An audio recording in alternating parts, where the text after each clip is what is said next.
digital transformations in mergers and acquisitions, collaboration between Oracle and AT&T, and digital transformation lessons from ChatGPT. Those are just three of the topics we're going to cover here in episode 188 of Transformation Ground Control. Welcome to Transformation Ground Control. Ground Control. The podcast that covers everything related to digital transformation. This podcast features technology agnostic and international discussions related to digital strategy, software selection, implementation, change management, business process optimization, and everything else you need to know to make your digital transformation project successful. Whether you're embarking on an ERP implementation, supply chain transformation, or any other business or digital transformation, this podcast is for you. Now, here's your host, Eric Kimberling.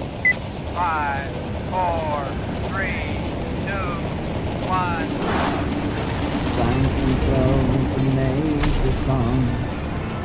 Hello, welcome to Transformation Ground Control, episode number 188. My name is Eric Kimberling, the CEO of Third Stage Consulting. We're an independent consulting firm that helps clients throughout the world with their digital transformation journeys, and we help them reach the third stage of digital transformation success. And joining me is my co-host, as always, Darian Chwialkowski. Darian, thanks for being here today. Yeah, thanks for having me. Glad to have you, and glad to have you here, the audience. Thanks for joining us here today. This is a weekly podcast that covers everything related to digital transformation, including ERP implementations and other types of enterprise technology initiatives. This is a tech agnostic view of the world, so we're not affiliated with any software vendors. We put out new episodes every Wednesday. You can go to transformationgroundcontrol.com to see past episodes and to keep up with current episodes along the way. Again, check out transformationgroundcontrol.com. The show is sponsored by Third Stage Consulting Group, which is the independent consulting firm that I mentioned before that I happen to work for. And it's also produced by Major Tom Productions. So thank you for being here today. We've got a great show for you today. We're going to talk about, in our opening segment, the collaboration between Oracle and AT&T, which is a relatively new collaboration. And then we're going to talk about the digital transformation at the Atlanta airport in the United States and some of the lessons we're learning from that story that's unfolding. And then later in the show, we're going to talk about digital transformations in mergers and acquisitions in private equity-backed firms. So we're going to bring on a guest onto the show, Derek Selchow, who's a partner over at Monroe Partners. So he's someone that focuses on financial transformations within merger and acquisition type of situations, as well as PE-backed firms. So Derek and I will talk about some of the nuances of transformations in mergers and acquisitions. And by the way, even if you're not a company that's going through a merger or acquisition, or if you're not private equity backed, I still highly recommend you listen in on the discussion, because we're going to cover some things that are relevant to any sort of organization, but we're going to really hone in on what makes PE firms different. And the reason I want you to listen, even if you're not a PE backed firm, is because PE firms think differently. And quite frankly, they think a lot more effectively and strategically oftentimes about these sorts of projects. So there's a lot of good lessons learned, even if you're not in a PE private equity sort of situation. So be sure to stick around for that interview in just a few moments. And then later in the show, we'll talk about some of the lessons from our clients that we have from ChatGPT. So we sort of recently, I went through an exercise where I took my notes and I scrubbed the sensitive client name and other information, and I plugged it into ChatGPT to tell me what sort of themes and patterns AI picks up on in my client notes. So it's a really interesting exercise. We're going to play you a clip from that, sort of a summary of 8 things that ChatGPT taught me about our own clients. So be sure to stick around for that. But before we get to our guests and some of the other content, we also want to get to some social media questions that you've got for us here today. Darian, what do you have in store for us? Yeah. So our first question today is, I still to this day don't get how implementation of ERP can fail this way. Even basic things that aren't working, it doesn't make sense. It's just data. They can do it module by module and pinpoint where things are going wrong. It's code after all. What's the big deal in it? It's a great question. It's almost like a setup. I feel like that was a planted question from someone at Third Stage or something. Did you write that question? Is that really you that came up with this? Maybe. I don't know. No, it sounds like a setup, but it is a good question, because a lot of CIOs think this way too. A lot of executives oftentimes will think this way too, that, hey, it's just software. How hard can it be? We implemented this little piece of software, 20 years ago, and it wasn't that big of a deal. So why is going through an ERP implementation such a big deal? There's pre-configurations. All we have to do is move the data over, flip the switch, turn it on, and we should be good to go. And I think, first of all, that's a oversimplification of what the technical process looks like. I mean, there's a lot that goes into designing and building off-the-shelf software, even though in theory or on paper it sounds like it should be easy, because you should be able to just buy a piece of software, just like I turn on my phone and I've got apps on my phone and they just work. I don't have to do anything. I don't have to implement anything other than go to the app store and download it on my phone. It's totally different with enterprises because, first of all, you're talking about a lot more complex business processes. You're talking about all of your operations, all of your data throughout an entire organization, which is pretty complex. And secondly, the software itself is so flexible compared to like an app on your phone. An app on your phone does just a very limited number of things, predefined things, and you don't really change it. You don't really have the option to change it. But with ERP systems and enterprise technologies today, you can set up the most basic business process a number of different ways. And there's a lot of variation in how you set those processes and workflows up. So you have to define how you want to use the software, which modules you want. You have to clean up your data, move it over. You have to test the software. You have to integrate it to other systems. There's a lot of technical stuff that goes on to make a project successful. But even more challenging than the technical piece is the people adoption. How do you get people to actually use the software the way you want them to? And again, it's not as simple as saying, well, just, go to the app store, download it, and start using it, which we all do every day, but it's different with enterprise technologies. It's a lot more complex. And so you've got to make sure people understand how to use the software. And then the other piece of that is your business processes. You need to make sure that however your business processes are today syncs up with how you're going to do things in the future. And oftentimes you're hopefully going to go through some changes, and you're going to change your processes, and you're going to change the way you've done things in the past.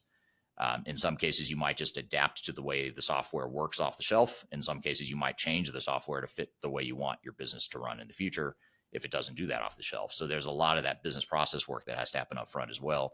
So when you add up all that stuff that goes into a project like this, you start to quickly see that it's not as easy as it sounds, for sure. Yeah, that's fair enough, I guess. It's definitely not as easy as maybe it sounds. So maybe there is a big deal and it's not. What is the big deal in this? Yes, exactly. That's a better way to answer it. Yeah, it is a big deal. So that's the short answer. Yes. Our next question is, the points you raised did not make sense, man. They've been using SAP for 20 years. What are you talking about maturity? Yes, and I think this was the failure, right? The case study on the Oracle implementation. Yeah. So on my YouTube channel, there's a video where I talk about Birmingham City Council out of Europe, and they're one of the biggest city councils and biggest government entities within the European region. And they recently tried to move from SAP to Oracle, and they failed. They spent, I think 6 times the budget and took a lot longer than they planned, and they aren't getting the business value out of it. The system isn't working the way it should have. So a pretty significant failure at this company or at this organization. And one of the things I said in my video is that they have a fairly high level of maturity in their use of SAP. And yes, they're using an SAP system that's about 20 years old. And when you talk about maturity, I'm not just talking in this case, obviously I'm not talking about the technology. The technology may not be that mature, but their adoption and usage of the technology is very mature. So they had customized the software. I'm not saying that's a good thing, but they had customized the software. They deployed it. It's been stable for 20 years. They've built the internal skill sets and competencies to manage that system. So that's what I mean by maturity. I'm not saying the technology is good or that the technology is cutting edge or mature. I'm saying their adoption of the technology is mature. So I get why he might ask that question of how could you possibly say that that's digitally mature when you're using an old system, but you don't just look at the system. You also have to look at some of the other dimensions of maturity, which is how well adopted it is, the skill sets you have, and whether or not they align with the system, how stable the system is, how integrated it is, how clean the data is. All that stuff factors into what digital maturity is. Yeah, that's a great answer, man. Yeah, I know. I just like when people call me man on social media. It makes me feel young again. Like, yeah, man, I'm cool. Yeah, some good social questions, some good challenging ones maybe. So like challenging what we're saying or what you're saying in the YouTube videos, which can always be a good thing because then we can discuss why you're saying those things. So any questions or comments, please feel free to leave on any of our socials or Eric's socials on YouTube or Instagram, TikTok, anything like that. We can answer them on this podcast or any of our other podcasts. But We're going to switch gears here and get into our first article of the day. Yeah, let's do. We'll take a quick break. When we come back, we're going to get into a couple of newsworthy topics. We're going to talk about the collaboration between Oracle and AT&T that's been newly formed. And we're also going to talk about this digital transformation that's happening at the Atlanta airport in the U.S. And I believe that the Atlanta airport is still the busiest airport in the U.S. If not, it's one of the most busiest and top 2 or 3 busiest airports in the U.S. So it's a pretty big deal that they're going through their transformation. I think everyone's a little sensitive about digital transformations in the travel space ever since the CrowdStrike thing a few months ago. So I'll be curious to learn more about that. And then after we talk about these newsworthy topics, we're also going to have Derek Selchow on the show. He's from Monroe Partners. He's going to be on the show talking about digital transformations in mergers and acquisitions, as well as private equity-backed firms. We'll also get into lessons from ChatGPT related to some of our client lessons. So a lot more to cover. Be sure to stick around. We'll be right back with more Transformation Ground Control.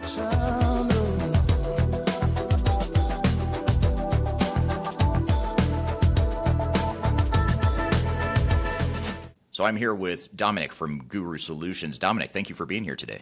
Thank you, Eric. So can you start off by telling us a little bit about Gurus and who you are?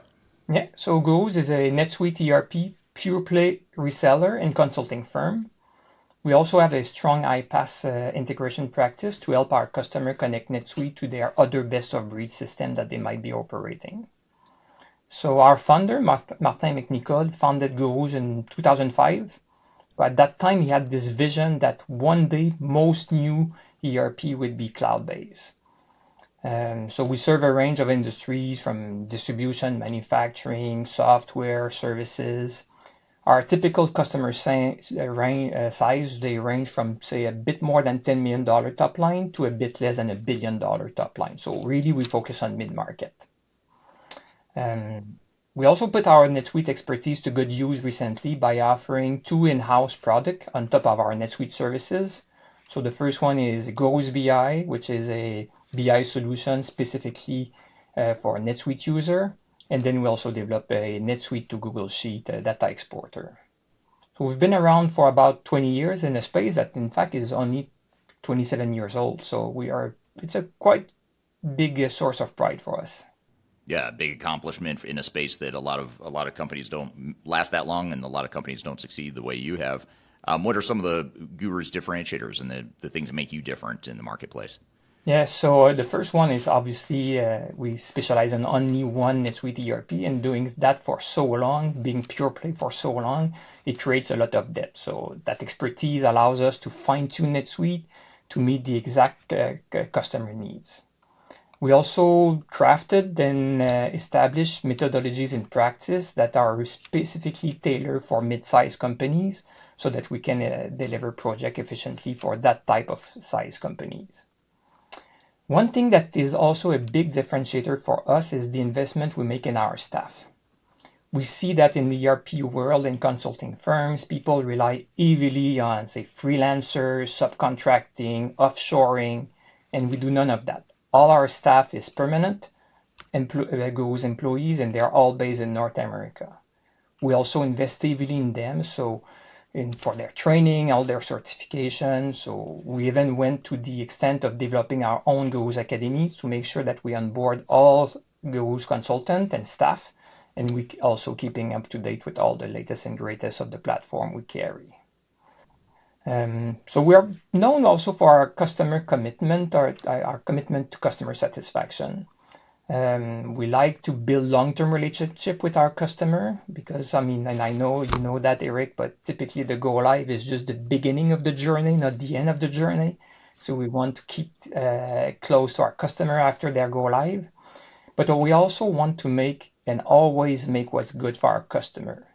And because of that, we do something that is a bit unusual we've seen in consulting firms.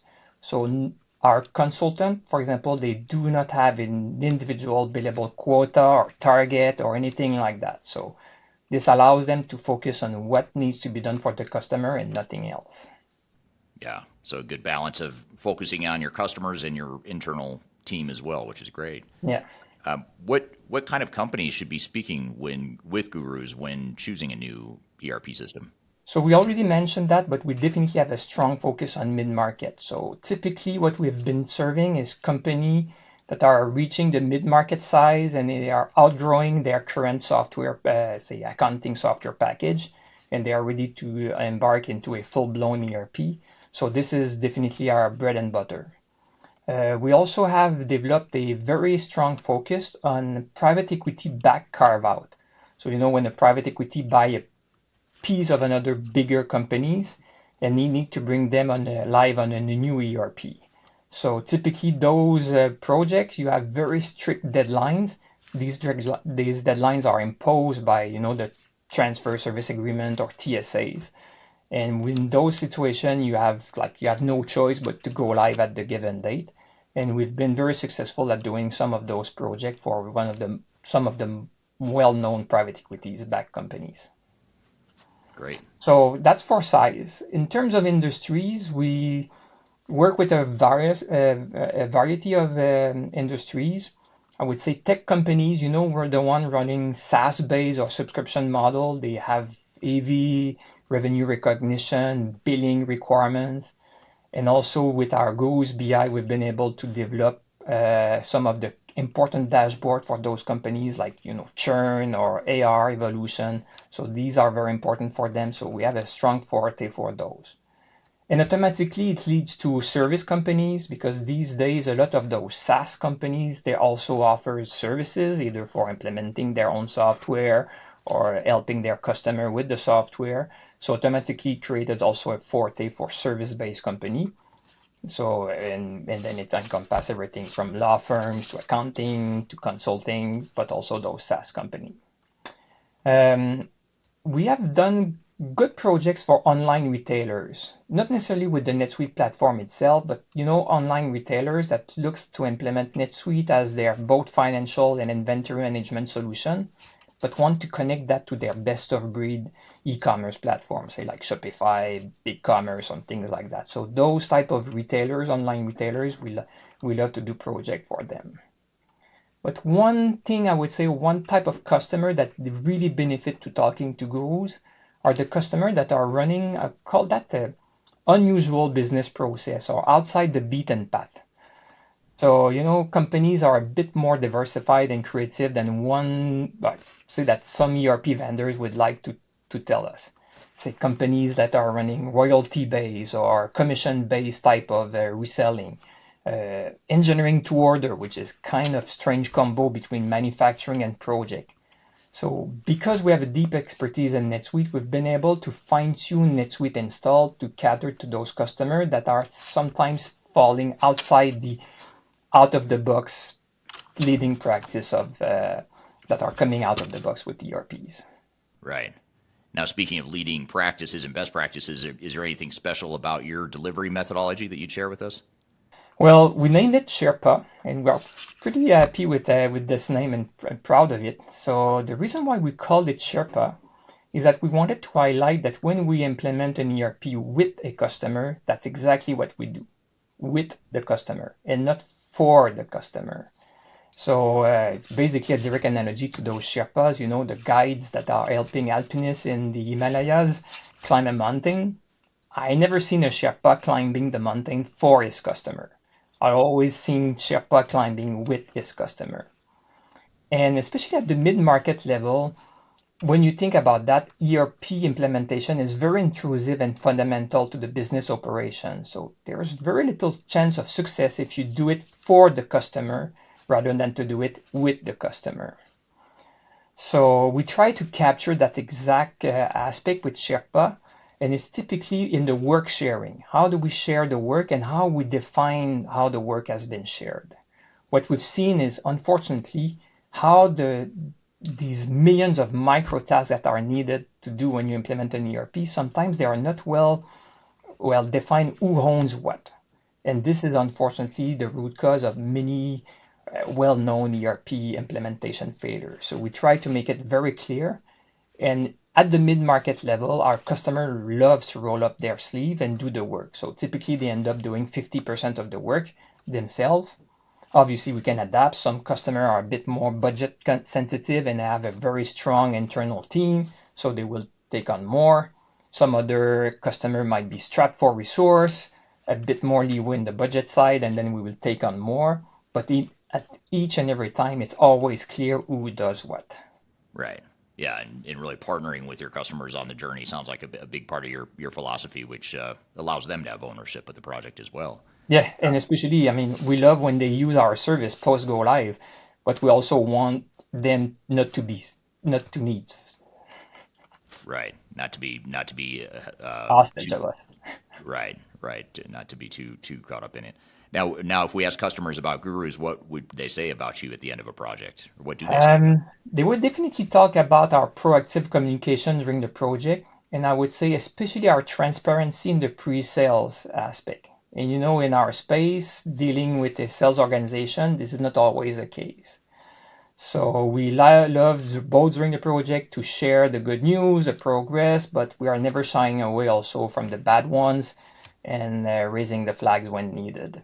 Right. Also, our customer loves the fact that we take a little bit more time to understand their specific industry challenge and business processes. This results in tailored ERP solutions that meet their exact need with just the right amount of customization to strike this balance, between leveraging the out-of-the-box features, but also capturing their unique differentiator and competitive advantage. Well, thank you for that overview, Dominic. That was a great, good background of gurus, and appreciate you being here today. Thank you.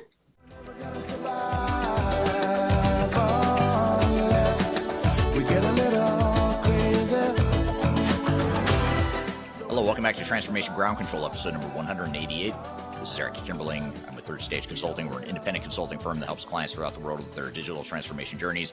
You can find new episodes of this show every Wednesday by going to transformationgroundcontrol.com. You can also subscribe to the show on whichever platform you prefer by just checking out transformationgroundcontrol.com. You can also just stream it directly from that website too if you prefer. And you can also go see all past 185 plus episodes that you may have missed over the last 3.5 years. We've had a lot of great guests on the show, so be sure to check it out there. So, Darian, we've got a couple of newsworthy topics we want to cover today related to Oracle and AT&T, as well as Atlanta's digital transformation at their airport in Atlanta. What have you got in store for us today? Yeah, so our first one, like you said, is the collaboration between Oracle and AT&T.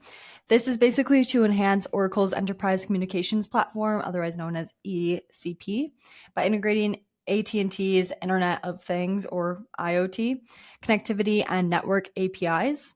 This integration aims to provide Oracle's industry cloud application to customers with seamless IoT device management on the AT&T network, leveraging 5G technology. This partnership is designed to simplify complex integrations and network contracts for customers, enabling a range of new industry applications and services, including those in public safety, telehealth, and automated utility management. This collaboration is described as co-creation at its best, highlighting the potential for innovation across various industries. Eric, with what do you think this significant strategic alliance between Oracle and AT&T's IoT connectivity and network APIs into their enterprise communication platforms, and how might this impact Oracle's position in the cloud services market? Well, I think it's an extremely smart move because a couple of things. One is, you talked about Internet of Things and how capturing data in the field is so important to get back to your ERP system. And just for those that don't know, Internet of Things is essentially all the data that's being captured in different things outside of an office environment. So if you think about, in an office, like I'm sitting in an office right now, Darian's in the office, we're all kind of at our computers. Information is being captured in a pretty central place when we enter stuff in our laptop. But when we're out on a factory floor and there's a robot producing stuff or doing stuff on the shop floor, there's data that's being captured by their robot. Same with all the warehouse workers when they're scanning stuff in the warehouse, scanning a inventory they pull off the shelf, or scanning a box before they ship it off or put it on the truck or whatever. The trucks themselves, when they're shipping stuff, those trucks have devices that are tracking their location and where they're at, and their the load, the volume, all that stuff. And so you think about all this data being captured throughout the field, outside the office. That's what Internet of Things essentially is. Another way to think of Internet of Things is if you look at like your Apple Watch, for those that wear a smart device or smart watch, or even just your iPhone or your your smartphone, there's data being captured about you on that device. And that essentially is Internet of Things. There's all this data out there. And so what Internet of Things does is it captures data, out non-traditional places, I'd call it. So with ERP software, though, ERP software has traditionally been like a back office thing that sits in a server or nowadays in the cloud. But even so, it's more for finance people. It's more for entering data on a computer, that sort of thing. And it doesn't always capture the data that exists via Internet of Things. So now with this relationship between Oracle and AT&T, they're creating this mechanism in a more seamless way to integrate the data that's out in the field with what might be being captured in more of a sort of a central office environment, which is a pretty big deal because not only is it giving you better access to the data, but it's especially important for organizations that operate in rural areas. So if you're in a rural area, you're probably not going to have high-speed Wi-Fi within your manufacturing shop floor. You're not going to have the cutting edge, Wi-Fi that's going to allow you to capture that data and integrate it back to your system. But now with this AT&T relationship, it sounds like they're sort of extending the reach of Internet of Things and the reach of how they can capture data in the cloud and make sense of it via a core central system via Oracle. So I think it's a smart move. I think it can enable a lot of Industry 4.0 and Industry of Things or Internet of Things sorts of trends that are happening right now in the marketplace. For sure. So when you say this is a very smart collaboration between Oracle and AT&T, how do you see this having the potential to reshape industries that heavily rely on IoT, such as healthcare, utilities, and public safety? Well, just the mass amounts of data that Internet of Things entails. And you mentioned healthcare. You think of a hospital. A hospital is constantly capturing data about patients and even inventory and things like that.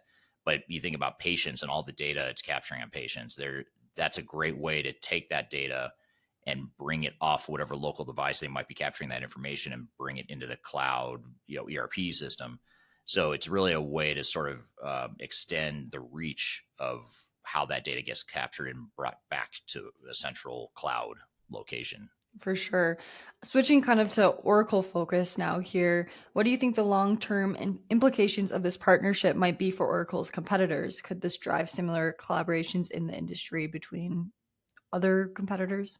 Yeah, I'm actually surprised that more software companies haven't done this because we deal a lot with companies in rural areas that don't have, reliable Wi-Fi, or in many cases we have international clients. For example, we have a client that we worked with that had 80 different locations throughout the world, and they're a nonprofit that's government funded. It's a U.S. based company, but they're basically a USAID company, so they're financed by the U.S. government to provide assistance to other countries. And so they'll set up, for example, they'll build a hospital in like a really remote area in Western Africa. And there's just not good, you're not going to get really super high speed Wi-Fi out there to capture data. And so they were implementing Microsoft Dynamics 365, and, D365 is based in the cloud. And one of the biggest challenges of that implementation was that they were trying to deploy it in places where they just didn't have internet connectivity, and the cloud doesn't work very well when you don't have internet connectivity. That's one of the downsides of the cloud, is you've got to have reliable internet access. So in order for cloud systems to really make sense and to be totally reliable and to be fully leveraged to their full potential, you need to have very reliable network access. And a lot of parts of the world still don't have that. I know, as you and I sit here in metropolitan Denver right now, Darian, it's hard to imagine who's not going to have Wi-Fi. Well, a lot of the world still doesn't have Wi-Fi. So believe it or not, and a lot of people don't have access to reliable Wi-Fi. So you've got to have a way to reach, some of these different areas where data is being captured. So does this really give Oracle then some sort of competitive advantage over a lot of other cloud systems? At least for now, at least, until others replicate that, whether it's with AT&T. I don't know if they've got an exclusive arrangement with Oracle, or if AT&T could also provide that same service to other vendors. And, AT&T is primarily, I think they're just primarily in North America, but, you think about Vodafone and some of the other, European and other worldwide internet or cellular providers and network providers. There's a lot of options out there. So I imagine, all the ERP vendors, I think at some point will probably want to have that sort of relationship, at least until Wi-Fi becomes more universal. For sure. That makes sense. I mean, it's a super interesting article. I think like you said, the collaboration between them seems like a really great, smart move. And I'll be interested to see, like you said, if there's more partnerships that we'll see in the future between other vendors and cellular networks. Yeah, absolutely. Cool. Well, our next article today is about Atlanta International Airport. Like you said, one of the busiest airports in the US, if not the busiest, and how they're undergoing a major data transformation to enhance operational efficiency, improve traveler experience, and drive revenue to the airport by implementing a centralized business intelligence dashboard powered by Databricks, Data Lake, and Microsoft Power BI. The airport has already achieved an 80% improvement in time to insight. This transformation is set to expand with a focus on data governance, machine learning, and generative AI, allowing the airport to automate tasks, optimize resource allocation, predict asset management needs, and enhance decision making across various departments. The ultimate goal is to transition from reactive to proactive operations, leading to better utilization of airport resources, improved passenger services, and increased non-aeronautical revenue. How important is it for large organizations like airports in this case to have a single source of truth for their data? For what challenges might they face in achieving effective data governance at this scale? Well, I think for any organization, data is really important, especially since Atlanta Airport and other organizations are talking about AI. And in order to fully leverage AI to its full potential, you're going to need to have good data. So it's relevant whether you're an airport or not. I imagine, airport are such big, sprawling operations with so much volume of data being captured and data that needs to be managed, both financially and when you look at inventory management and staff scheduling, crews, maintenance, all that kind of stuff that an airport does. There's just a lot of data that gets captured there. And even when you look at, like, we worked with an airport in Australia recently, and one of the big challenges they had with their ERP implementation was capturing data related to their tenants, people that are renting space at the airport, and being able to sort of manage the finances of the, call it the real estate operations, because airports generally have fairly significant real estate footprints and real estate management types of needs. So there's a lot that goes into it, from maintenance to real estate to finance to customer experience, all kinds of stuff. So I could see how technology could really hopefully make airports a better place. Since we at Third Stage spend a lot of time at airports, that's a breath of fresh air for sure. Yeah, for sure. What are some of the key factors that airports should consider when integrating machine learning and generative AI into their operations? And how can these technologies help in predicting and managing their airport resources more effectively? Like they said, they want to get away from being reactive to situations that occur at the airports. Well, it's funny you asked that, because I was going to ask you about the generative AI piece of it. That caught my attention, because I thought, well, how is an airport going to use generative AI? I just don't know, to be honest. So it's more of a lack of knowledge on my part and a lack of understanding of airport operations. But so I'll set aside Gen AI, because I don't know how an airport would use that, but it sounds intriguing. I'd be fascinated to know more about that.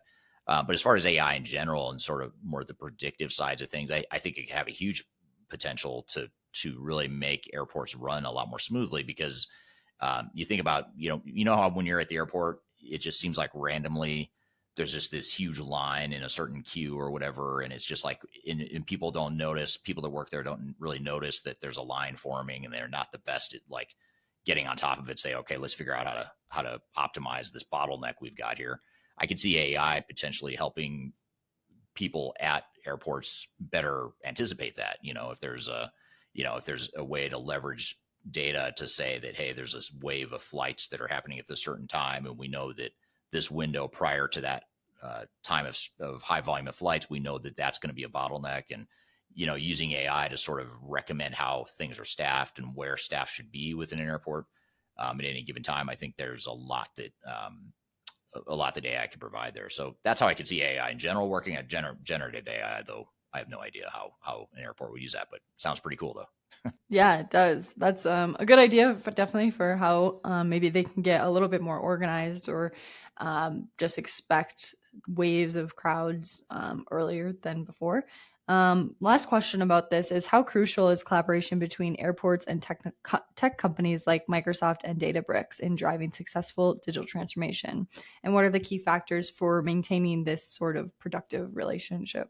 Well, I do think it is important that any organization has a strong relationship with their tech providers. But I think in the case of an airport, because airports are just different, they're unique. There's not a ton of them. I mean, I know there are a lot of airports throughout the world, but there's not, when you compare it to like a manufacturing company or a services company, there's not thousands and thousands of, or tens of thousands of examples out there that, that tech companies can use to build their R&D. So in many cases, I imagine Atlanta Airport and other airports throughout the world are going to be more on not the bleeding edge, but they're going to have to create solutions that are specific to them more so than companies in other industries. So I think that collaboration and partnership with your software vendor is very important in this case, especially if we assume that they're going to have to create some solutions that are somewhat custom to airport operations. Yeah, that makes sense. I mean, I think any sort of technology that you can add to the airport to make it more efficient and easier for the people going through airports to get through, everything like that, I think is a win in my book, at least. Make it a little bit simpler to travel. But yeah, like you said, I think that especially for airports that are some of the busiest in the world, they don't have necessarily all the examples besides for maybe just the other airports that are the busiest in the world. Right. For example, like Atlanta Airport's not going to take advice from like an airport in North Dakota. It's just not at the same scale for busyness and everything like that. So yeah, like you said, I think it's interesting. They kind of have to come up with their own solutions. And I think we're starting to see that now, especially with AI. Yeah, absolutely. Be fun to see where they go with that.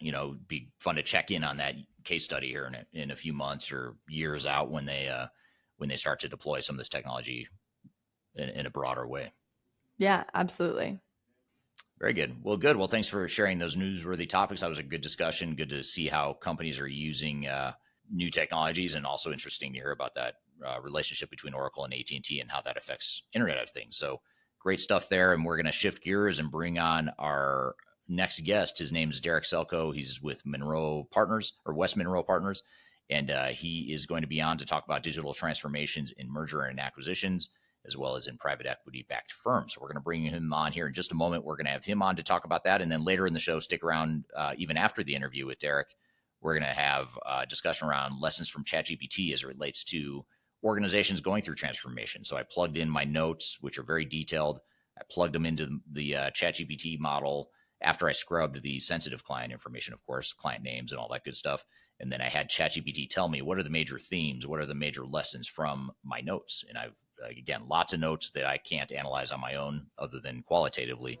So I asked ChatGPT to do it for me, and this is what it told me. That's what we're going to get to later today. So be sure to stick around. We'll be right back with more Transformation Ground Control.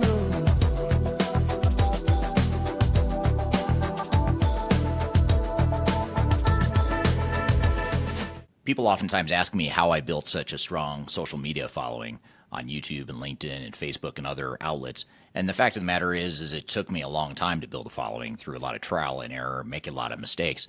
Had I known that there were companies out there that could help me build my brand, I would have done that a long time ago. I didn't know that, but the good news is that there is today a consulting firm that will help you through building your own personal brand through some of their training programs. The company is called Roloff Consulting, and if you're familiar with Emma Roloff, she's someone that I've had on this podcast before, and she's well known in the digital transformation space as well as the sales space, and she's big on TikTok, YouTube, and LinkedIn.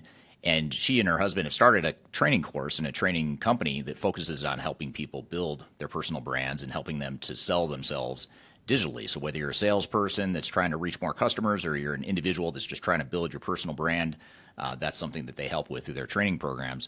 And they've offered listeners of this podcast a free 5-day LinkedIn challenge. And I encourage you to check it out. I've included a link below for this podcast. If you go to the podcast notes, you'll find a link that gets you free access to this 5-day challenge where you'll get step-by-step guidance. You'll get real results. So you'll get some tangible results from the program.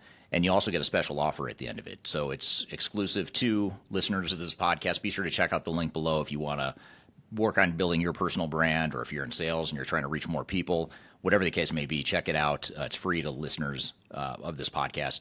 You can check it out via the link below. Interested in working for a company that truly values your unique skills and experience? Here at Third Stage, we don't hire based on resumes alone. We look at the full candidate, experience, and willingness to provide excellent service for our clients. Within a technology independent and agnostic consulting firm, you have the opportunity to learn across industries with a diverse group of clients. Our consultants also have the opportunity to diversify their portfolio and learn across technology systems. If you're interested in joining a high-growth entrepreneurial organization, please reach out to us at work@thirdstage-consulting.com.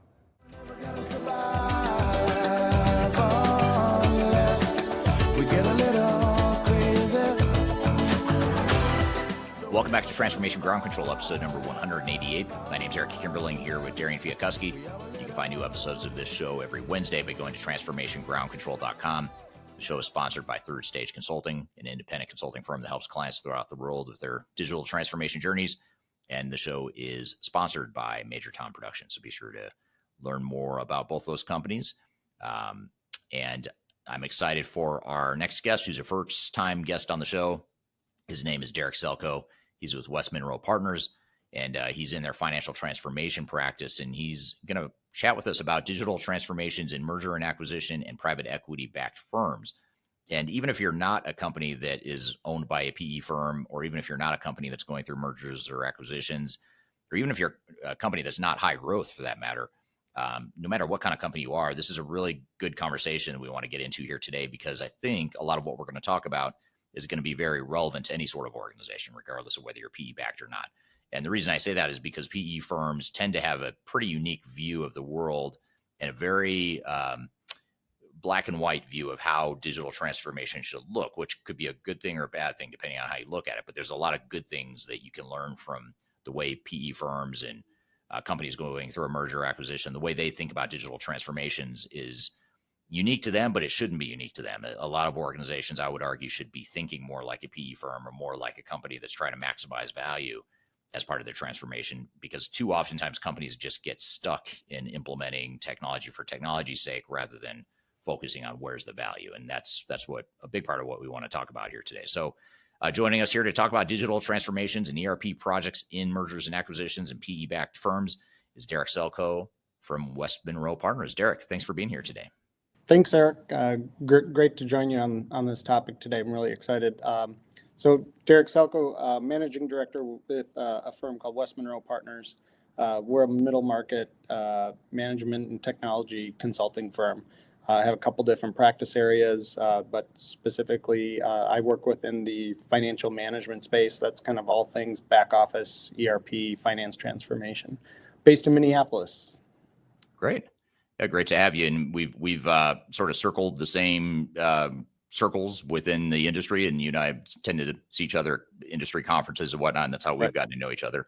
So great to have you finally on this podcast. This is your first time here, so thanks for being here today. Absolutely. So maybe before I jump into these questions I have for you about just general trends in mergers and acquisitions and private equity, before I get to that, tell us a little bit about just how did you end up in the space? Like, how did you end up focusing in, not only landing at West Monroe, but sort of honing in and focusing on M&A type of consulting that you do? Yeah, great question. All my colleagues love this joke, but I'm a recovering accountant. So there's a recovery program for people in finance. It's called consulting. So started my career in corporate finance. And when I graduated undergrad, I'm not going to disclose the year, it'll show my age, but it was in the prior millennium. I double majored in finance and MIS, and all of my classmates looked at me with kind of a raised eyebrow, and they're like, what are you going to do with that? Why can't you pick a lane? Either pick computer science or pick finance. I was like, I don't know. They both interest me. And I think that there's like something to be made of technology plus finance, right? And so in one of my first roles in corporate finance, I was actually the liaison for our finance department to IT in managing our ERP and our financial reporting systems. So I've always kind of kept a foot in both sides of the fence, and then was contacted by a recruiter a few years later saying, we're looking for an ERP consultant. And I was like, you can actually make a living like consulting on ERP systems? That's kind of weird, but interesting. So I took a leap, and have never looked back. So spent 10 years implementing the Dynamics stack of ERP systems. And then one thing kind of led to another, got into a little bit of business intelligence and data warehousing, then met some folks that my client was going through a merger of themselves, and met some practitioners from West Monroe, and the rest is kind of history, and kind of fell into M&A consulting, but still with that focus on finance in the back office. Yeah, really leveraging that core accounting foundation you built early on. Weird but interesting. That's a good way to describe our industry. Weird but industry, or weird but interesting. I'm going to start using that if you don't mind. Yeah, absolutely. It is a good way to describe it. Well, that's interesting. So when you look at some of the work you've been doing over the last few years, and as you sort of look to the future here and where we are today as well, what are some of the general trends you're seeing in the M&A and private equity space, just in general?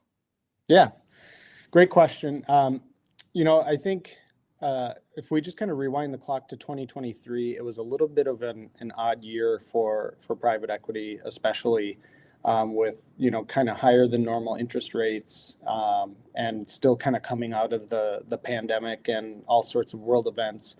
The private equity environment kind of cooled for a little bit, and it turned everyone's focus not so much to just a single core asset purchase, standalone company and grow it, improve it, and sell it.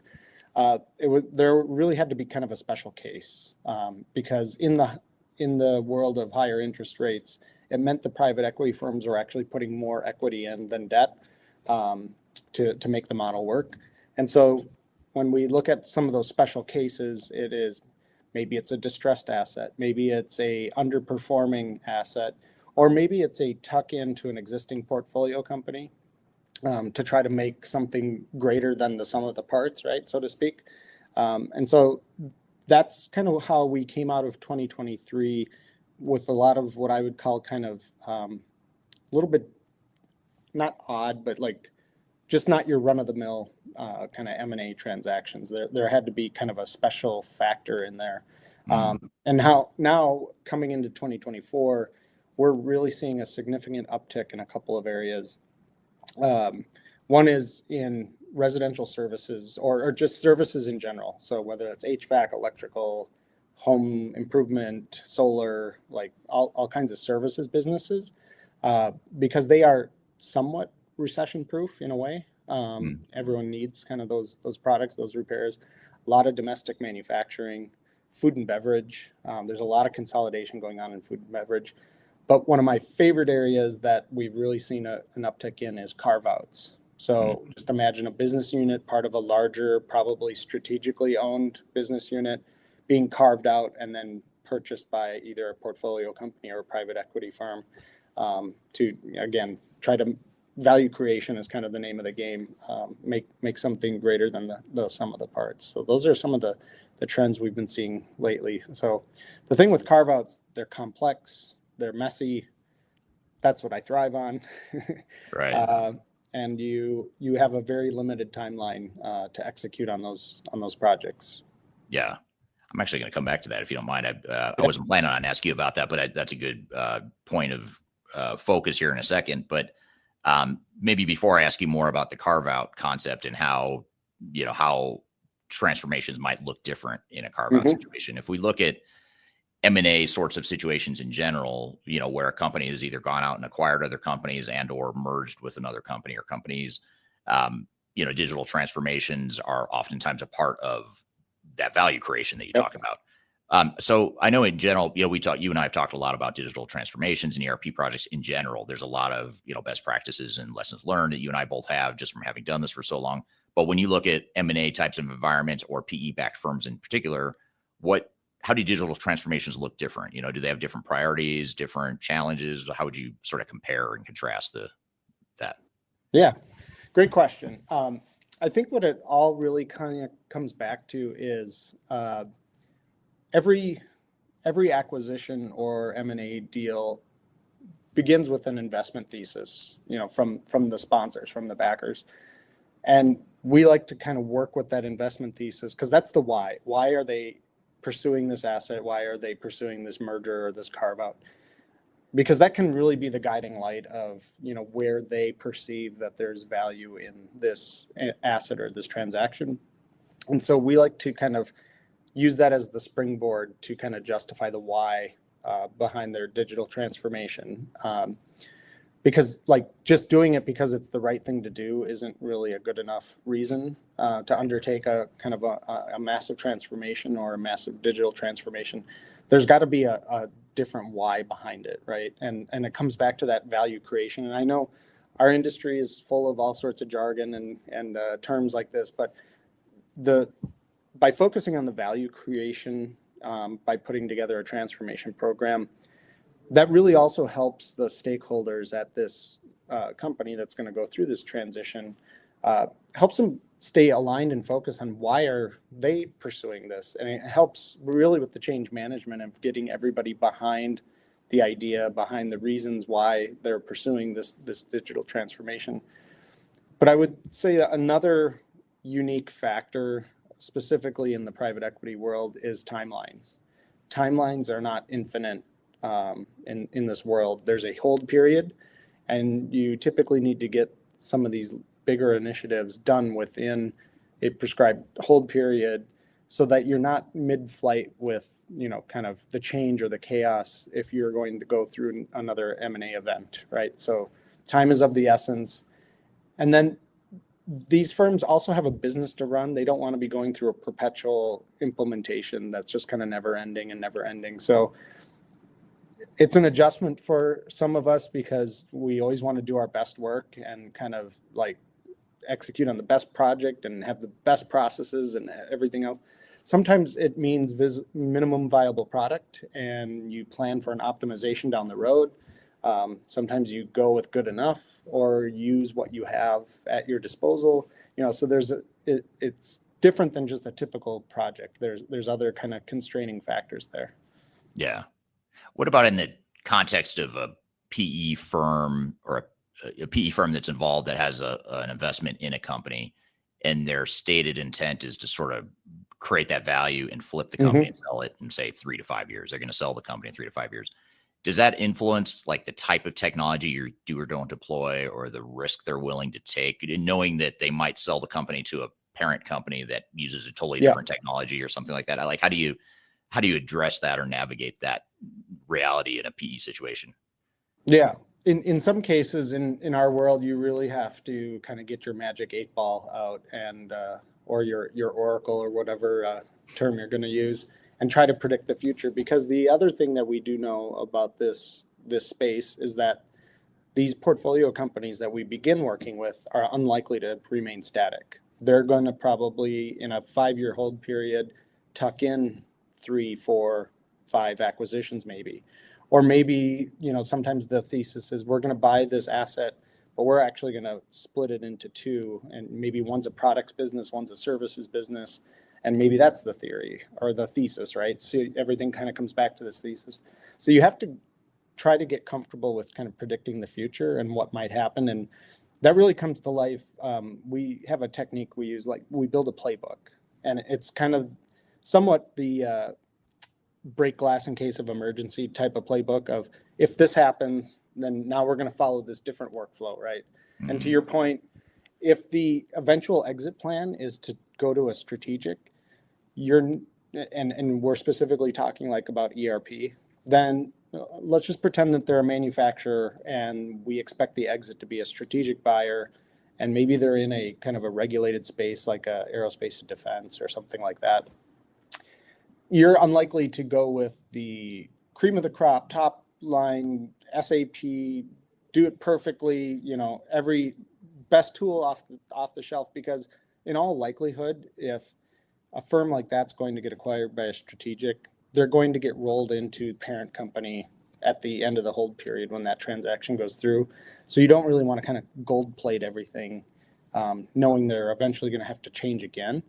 So sometimes that's where you kind of pick the middle of the road and go with good enough in some cases, depending on what it is. Good enough and easy enough to rip out and replace with something else. Exactly. The parent company might sort of impose on the acquisition.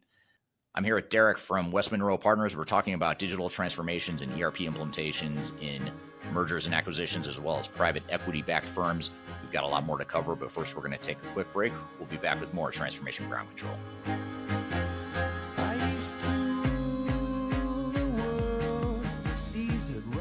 Hi, this is Eric Kimberling with Third Stage Consulting, and I want to invite you to join our annual tech agnostic conference called Digital Stratosphere. Digital Stratosphere is a conference that features some of the industry's brightest minds, greatest thinkers, and it's a great opportunity to network with peers, other industry people, other CIOs, other project team members that are going through digital transformations or ERP implementations. We've got a great lineup of speakers this year. It's a 3-day event, a lot of great entertainment, networking opportunities. I'll be there as one of the keynote speakers, along with some of my favorite speakers in the industry as well, both within Third Stage Consulting, but also outside the company as well. So I encourage you to check it out and learn more. You can go to stratosphere2024.com to learn more about the event. You can see the agenda, the way it's shaping up, and you can see some of the past testimonials of people that have attended. And the event is October 2nd through the 4th, 2024. It's going to be based in Denver, Colorado, downtown Denver, beautiful downtown Denver in the fall, which is a great time to visit Denver if you haven't been. Again, stratosphere2024.com. Check out the agenda. Check out our early bird pricing for passes. And the other beautiful things, if you can't be here in person in Denver, which we hope you can, but if you can't, you can also join remotely as well. We have virtual passes available as well, so you're able to join from wherever in the world you might want to join from. So stratosphere2024.com, check it out, and I hope to see you there. The last thing you want to have happen is for your digital transformation to end up in court. I've been doing this for 20 years and I have seen everything. My name is Marcus Harris. I'm a software and technology attorney focusing my practice on drafting and negotiating software-related contracts and litigating software disputes across the country. Feel free to reach out to us at taftlaw.com. We'd love to talk to you about the litigation process and what you can expect.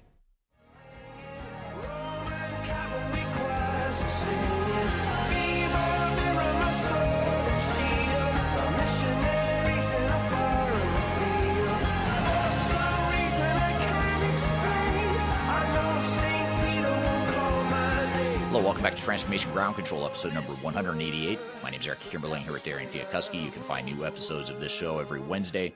Just go to transformationgroundcontrol.com to see all the past episodes that we've ever published, going back to early 2021, episode 1. You can see it all there at transformationgroundcontrol.com. And I'm here with Derek Selchow talking about mergers and acquisitions and digital transformations in private equity-backed firms and ERP implementations of private equity-backed firms. I've got a lot more questions I want to get to, so let's jump back into it. Now, you mentioned a moment ago, Derek, carve-outs. And, you know, for those, maybe just for real quickly, for those that maybe don't know what a carve-out is, could you describe what a carve-out is and then maybe how that looks different in the world of digital transformation? Sure. So basically, what a carve-out is imagine maybe a multi-product or multi-business unit organization. Maybe it has various product lines or various plants or locations.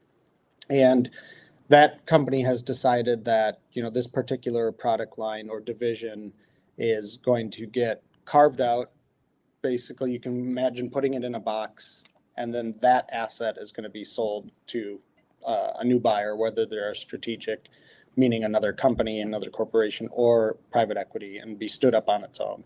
So again, those all kind of start with kind of a thesis, meaning, you know, we are just wrapping up one that is a carve out of a brand within a larger kind of conglomerate, and it's going to be tucked into an existing platform company that has similar products. So it's going to become part of that other organization.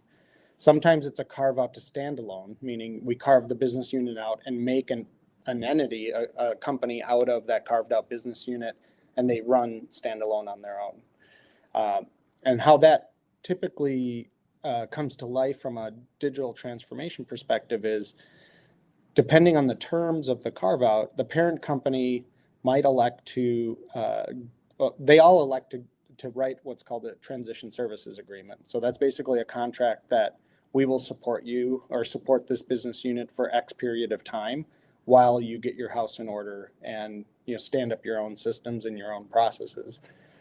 So the terms within that can mean, yes, will allow you to kind of clone the operational systems because they are running like a top right now and we don't want to disrupt anything, and we're amenable to like selling you our licenses for whatever platforms that we do have.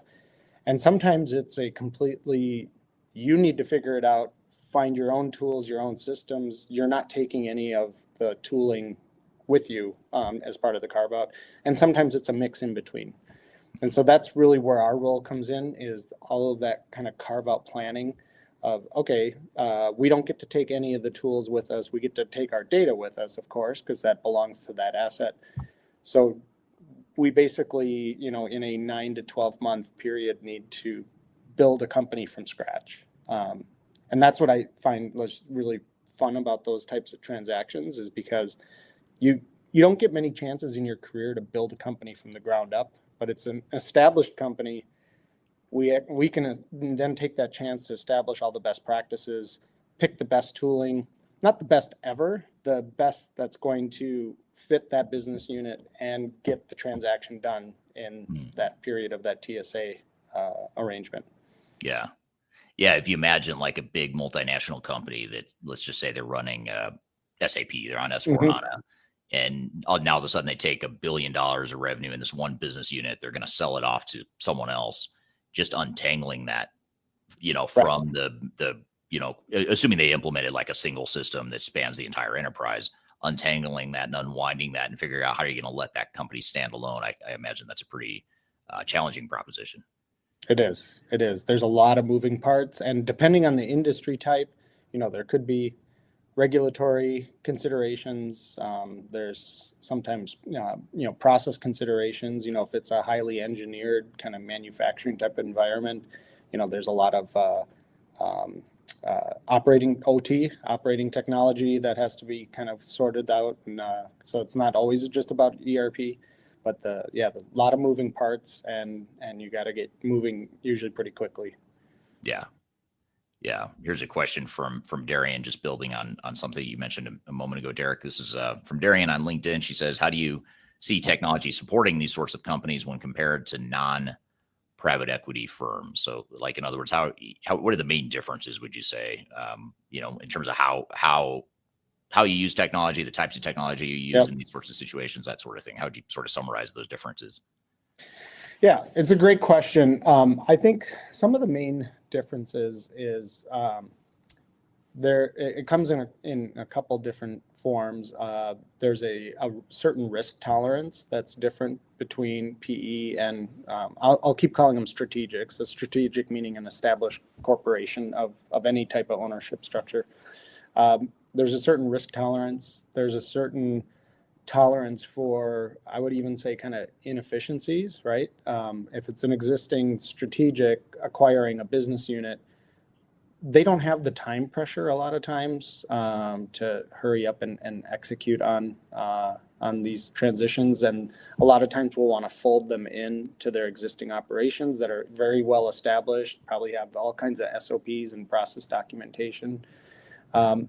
But from a choice of technologies, again, when you're looking at a strategic versus a PE owned, there's probably less, kind of going out to market to kind of choose the best solution. An established strategic buyer tends to have a lot of those things already kind of sorted out, already in their wheelhouse.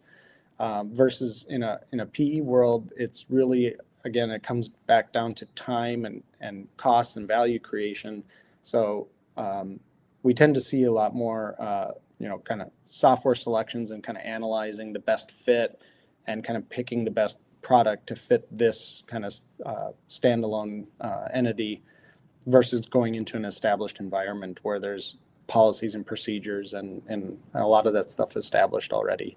It doesn't really, I would say it doesn't really affect the technology itself, more so the plan and the strategy around these transitions that these companies are going through. Yeah. With the exception maybe of what you were saying before about, using your magic 8-ball to figure out like what is likely to happen here and maybe not gold plating right. The technology. In other words, you may not, I mentioned S/4HANA as an example a Yes. moment ago. You may not decide to go take on a big, complex, risky SAP project, knowing that you're just going to sell the company to someone else that may be using Oracle, in which case, that's not going to make a lot of sense. So I imagine that somehow influences your roadmap with it. It does. And another real example, again, that we're just wrapping up. So it's this products company I was mentioning. They're carving out one of their product units. One of the divisions in the UK is using SAP, but ECC6, so legacy SAP. SAP, in fact, doesn't even want to sell licenses for that anymore. It's really difficult to kind of execute on that. So we were faced with the question, do we clone? We have the ability to clone that ECC6 environment and just kind of let it operate and we deal with that on another day? Or do we take the time, effort, and possible disruption to merge them into an in-flight Dynamics 365 project that's going on at the acquiring company? It's a little bit of a Sophie's choice of like, well, which one's going to be worse? The SAP clone is going to cost a lot of money, but it'll be stable.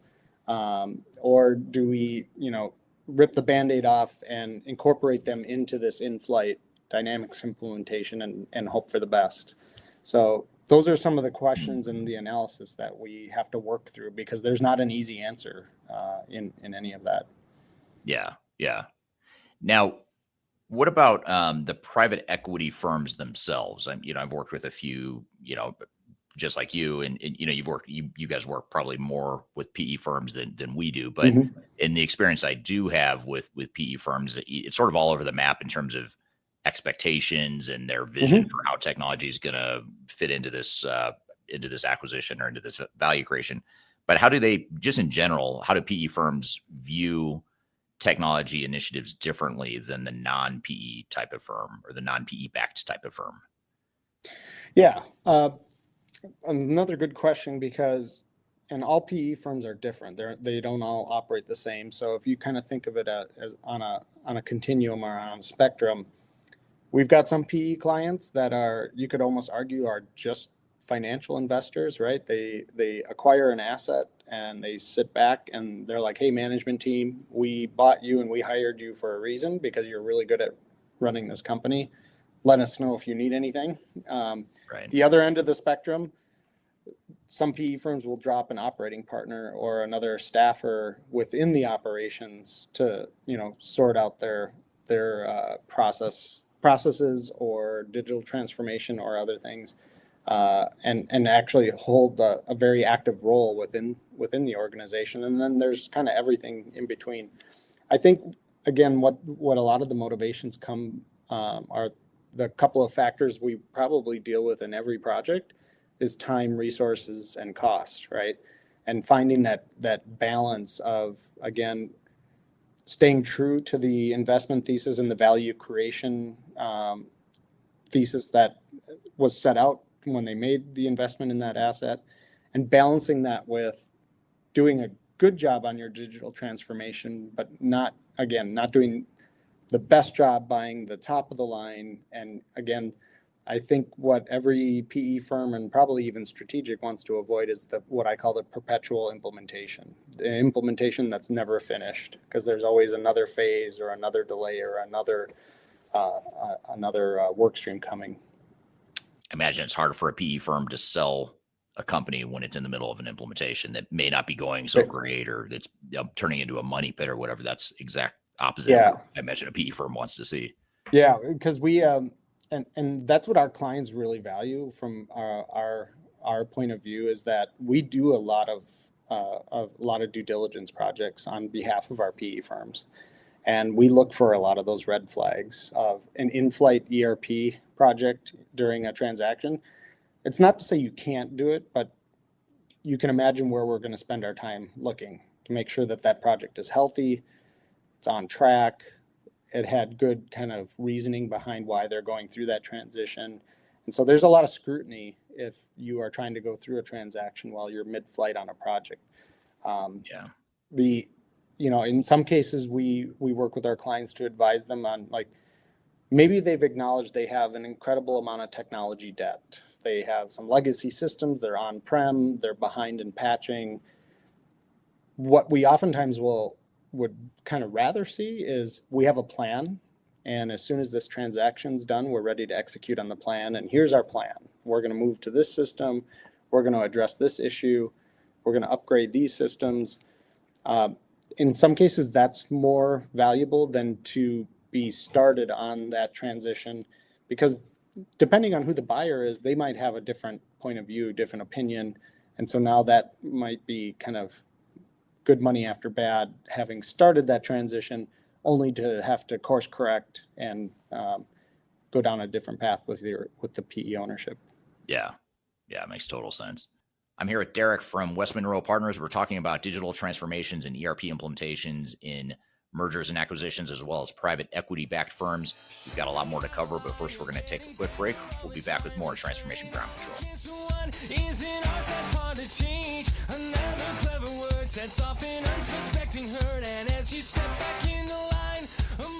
If you are involved in any sort of digital transformation or business change initiative, you will want to download the Digital Transformation Report.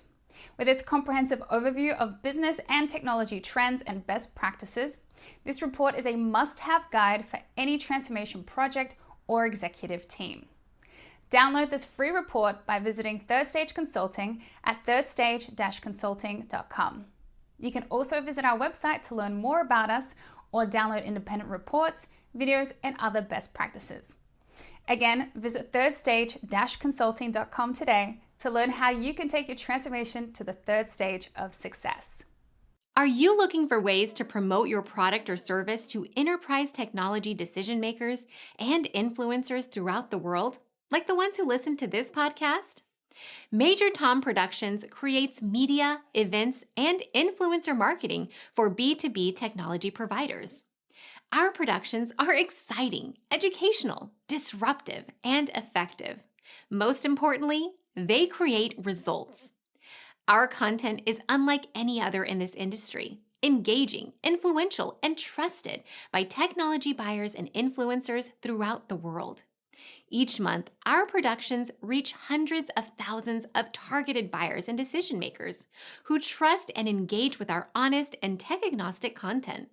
With long-tail viral results and engagement with our content, Major Tom Productions provides a way to reach your target market and create awareness, calls to action, and a connection with potential customers.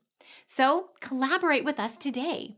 Learn how we can feature your product or service on podcasts such as Transformation Ground Control, Journey to S/4HANA, and Journey to Dynamics 365. We can also feature your brand on our YouTube channel called Digital Transformation with Eric Kimberling, which boasts over 100,000 subscribers and over 2 million video views per year. You can also participate in our in-person events, including our Digital Stratosphere Conference. Contact us today to learn more. We can tailor a marketing campaign that works for you. We look forward to helping more people learn more about and become engaged with your brand.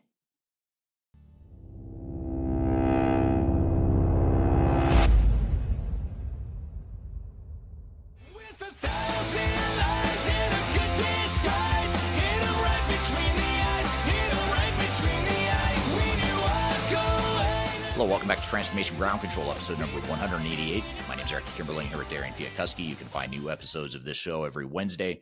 Just go to transformationgroundcontrol.com to see all the past episodes that we've ever published, going back to early 2021, episode 1. You can see it all there at transformationgroundcontrol.com. And I'm here with Derek Selchow talking about mergers and acquisitions and digital transformations in private equity-backed firms and ERP implementations of private equity-backed firms. I've got a lot more questions I want to get to, so let's jump back into it. Here's a really good question from Jordan on LinkedIn. Jordan says, how do you assess the digital maturity and readiness of a target company during an M&A process? And what strategies do you employ to ensure a seamless digital transformation post-acquisition to unlock value and drive growth? So basically, Jordan's asking you to give away the kings of the kingdom and just share everything you know about, about M&A. Just kidding. We'll go through the diligence report. But I love the digital maturity, especially like how you assess the digital maturity, and maybe you could start by describing what when you look at digital maturity, what does that mean? And secondly, how do you assess that, or how does a PE firm assess that as part of a looking at an acquisition target? Yeah, it's a great question. So as part of our typical process, we look at all sorts of factors. And again, we've been talking a lot about ERP, but it really kind of covers the gamut all the way from, CRM systems and lead generation systems through ERP, operational technology. But we also have practitioners within our firm that really dig into the cyber infrastructure, email, file sharing, like all of those technologies. And that's essentially the basis of our diligence reports, is basically a digital maturity kind of assessment on where we see that things are good, we don't really need to disrupt, or maybe there's struggles in certain areas, or maybe there's patching or security concern, and in some cases, this also involves people. We make an assessment of the staff at the target company on, are they staffed appropriately? Is there a role that's missing? Is there some, maybe they have a blind spot within their organization, or maybe they're overstaffed, or maybe they are really a ripe candidate to go with a managed service provider rather than staffing up for various roles. So there's a whole formula and kind of analysis that we go through to really kind of assess that.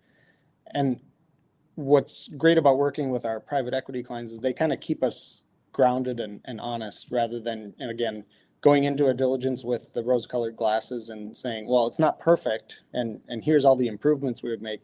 We actually have to kind of like back up our recommendations with the why. So how does that support the investment thesis? How does that support where we want to take this company? And so that it's always a really good reminder as we're putting together kind of our best laid plans, kind of, again, reconciling that back to that investment thesis and the why we're even pursuing this particular transaction. Yeah. Yeah. And building on that, I want to get to part 2 of Jordan's question here, which is really good too, which is, what strategies do you employ to ensure a seamless digital transformation post-acquisition to unlock value and drive growth? And I really want to hone in on that unlock value, drive growth. And I think, if we back up for a second, even if you're not a PE-backed firm, I think this is something that a lot of organizations should be thinking more about, is how do you unlock value? How do you drive growth? It's not just PE firms. It's not just M&As that should be driving that. So maybe just in general, how do organizations do that? Or what are some of the strategies you've seen work best to unlock that value and drive the growth? Yeah. So in fact, right before we started this conversation, just got off of a call with a client where it's not an M&A transaction. We're actually leading a massive business transformation. All kinds of change is going to be introduced in this organization. They have a lot of pain points. They have a lot of things they're working on. And the meeting we just wrapped up was putting together that benefits case of all of the whys. And it's basically, it was a series or an entire list of all of the potential measures, KPIs, and the improvements we intend to see to justify kicking off this business transformation. So it is part change management, because that's really kind of a change management type of thought process of kind of gathering the vision and values, right? The vision being the kind of the thesis, if you will, and the value meaning what value drivers are we going to measure to prove that this was a valuable transition to go through, right? So we're not so much coming up with the metrics right now. We're coming up, what are we going to measure? Now, next step, now that we're aligned on what we're going to measure, our next step is to say, how are we going to measure it current state? And then kind of snap that as the baseline. And then what are we going to measure, future state, and how do we to measure it there? So it's really around kind of quantifying and measuring and tracking progress as we undertake all of these initiatives. Yeah. Yeah. And again, that's sound advice for a company that's not going through an M&A or that's not PE-backed or whatever. And I think, a lot of times I think if organizations could spend more time acting like they're PE-backed or acting like they're about to go through an acquisition, I think it might change their mindset of how they approach these sorts of projects. Because generally speaking, a PE-backed firm is going to cut out the waste. They're not going to waste a lot of time and money on an implementation. They're certainly not going to want to get into a money pit. and they're certainly not going to want to implement technology without creating value and that sort of thing. So I think that's a great mindset for any organization. And it's really important too to just take the emotions and the brand affinities and all of these biases out of this process, right? And really get back to the metrics again. Not everything can be measured necessarily. Some of the benefits identified are a little bit more intrinsic, like improving user experience. Like, how do you really kind of measure that? But there are ways to measure that, or to gauge it, I should say. It's not necessarily scientific, but like there's a lot of kind of emotion and bias in projects that are this transformational, because it's like, well, I don't like Oracle. Like, I've heard that from Right. clients who are like, we can do this, but it can't be an Oracle product, or it can't be an SAP product because I have this preconceived notion on why, or Yeah. I had a bad experience in my past. So, so there's a lot of those kind of non-measured reasons Right. that we try to set by the wayside. Or I've got this buddy down the street that told Yep. me that Oracle sucks or whatever. You know, you get these biases that do or don't always make sense, but it's good advice. Take the emotion and the bias out of it and just look from a pure strategy and KPI perspective. You're probably going to end up on the right path. Are there certain types of technologies? I know we've been talking a lot about ERP in general, but if we just sort of back up and not just focus on ERP and just talk about enterprise technology in general, any sort of business technology that a company might be deploying, are there certain types of technologies you find more suitable for these higher growth and M&A and PE-backed companies? Yeah, it's an interesting question. What I would say tends to be the norm, especially in a PE-backed company, is they shy away from the moonshots and the bleeding edge. They don't want to be the guinea pig, but they also don't want to be behind the times either, because that has a certain negative connotation as well. The next time they go through a transaction, you could be on 10-year-old technology and you thought it was the latest and greatest, but you're kind of seen as sort of behind the times. And the best example I can use is, and you probably had the same experience, 10 or more years ago, cloud computing was all the rage. I had so many CFOs tell me, no way over my dead body, my financial data is going to be in the cloud. I need to be able to keep my eyes on it and keep my hands around it. Well, that cloud has kind of, well, not to use a pun, but that cloud has passed. Companies are a lot more comfortable. In fact, cloud computing has a lot of benefits to get you out of that kind of management and infrastructure game, which has its own risks associated with it. When you own it, you have to manage it, right? The infrastructure and the security patches and all of that sort of thing. And so now that we've kind of gotten through that cloud computing conversation, of course, the next one is AI. There's a lot of misunderstanding about AI. It's probably one of the biggest buzzwords in the last 18 months or 2 years. And there's both excitement, but also a little bit of trepidation, meaning, so we're just going to be dumping, our information into this model, and God knows where it's hosted or where that data is going or who's looking at it, or is it getting stored? Right. There's all those same kind of questions, but our clients are also kind of seeing the benefit of how that can really lighten the burden on a lot of these repetitive sort of tasks that their staff are really kind of going through, and also kind of highlighting insights in their data.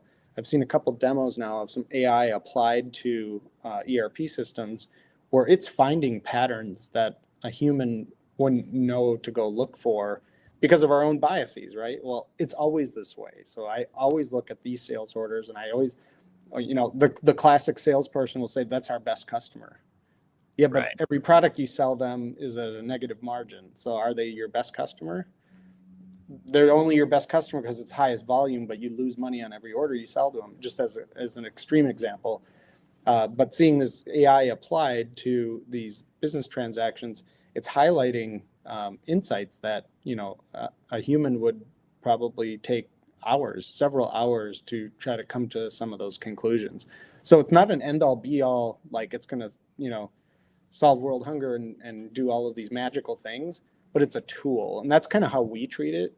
AI is a tool that helps us do a better job, but it's not a replacement necessarily for anything. So I think that's kind of the latest in technology from these PE-owned firms.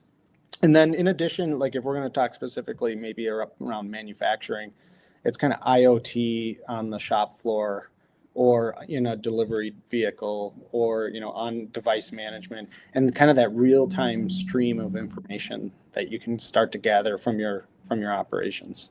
Yeah. Yeah. I just read an article last night. In fact, right before I went to bed, I'll read just to help me fall asleep. And I was reading Harvard Business Review. And there's an article about AI and how AI is not going to give companies competitive advantages, but AI is going to help companies that have existing competitive advantages just scale it up and become stronger in those areas. And I thought that was an interesting perspective and on their research that, it's not about using AI just to create some new advantage you don't already have. It's about, really doubling down on the ones you do have. So that's interesting. So when you look at implementations or just any sort of technology initiative within these environments, these M&A or PE-backed environments, what are some of the keys to success, and how does that look different than a company that's maybe not as high growth or that's not PE-backed? Yeah, I would say, probably the number one consideration is timeline and a couple of factors. So timeline, not only of the project of we want to be done with this project, of course, I think everyone wants to be done with a project, but it's timeline also of when are we going to start seeing the value, right? So the way that kind of comes to life in these projects, again, it comes back to that change control now, not from the organizational change management perspective, but change control from the scope and the design and the reason we're undertaking this project. So it kind of takes almost sort of like a ruthless PMO to make sure that the scope stays in scope and stakeholders don't start asking for things that are not a priority. So again, it goes all the way back to the beginning when the project kicked off, all aligning and agreeing to the scope, agreeing to the objective and the strategy behind it. So to not let all of those really distracting nice to haves kind of float their way in. And that's kind of an uncontrolled kind of change situation is what causes projects to be these perpetual implementations that I talk about, where, you're plodding along and everything's tracking. Then you get into user acceptance testing. And if the folks, helping with the user acceptance testing aren't aligned to the strategy and the objective, they're never going to find perfection in any of the tests. So they're going to fail them all. And then you're going to go back and rework. And a lot of the implementation consultants just want to do their best work and be responsive to their clients. So they'll make all kinds of changes and they'll test again and changes and test again. So there has to be leadership involved, and they all have to be aligned on what the goal line is and what we call a success, and decide to move on. And maybe it's something that can be addressed, in an optimization phase rather than in this initial phase. So getting it stood up, operating, because just as well as I do, in an implementation, we set out with all of these really good lofty goals on all the improvements that this new system's going to bring us. But we all know in that first kind of post go live, we're going to see a dip in productivity. We're going to see a dip in efficiency because we're all still getting used to this new system and a new way of working and all of these other things. But we need to kind of work as hard as we can to come out of that dip. But that dip happens in every single implementation project. It's just a known factor.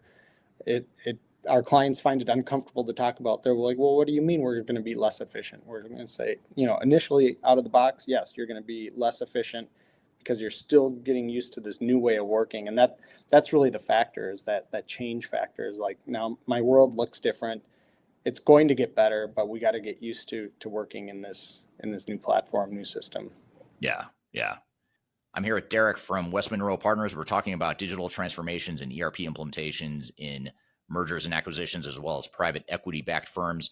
We've got a lot more to cover, but first we're going to take a quick break. We'll be back with more Transformation Ground Control.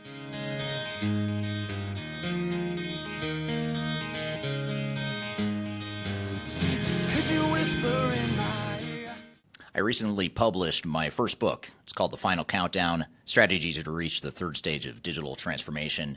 And I wrote this book because I really wanted to find a concise way to share some of my knowledge around digital strategy and how to get started on a digital transformation journey. So in this book, I cover 3 different sections. I cover the people, process, and technology aspects of transformation, with the idea that it's meant to be a starting point, a launching pad for organizations and team members that are going through digital transformations. So I encourage you to buy this book. You can get it electronically, you can get it paperback, or you can get it in hard copy as I'm holding here in front of you.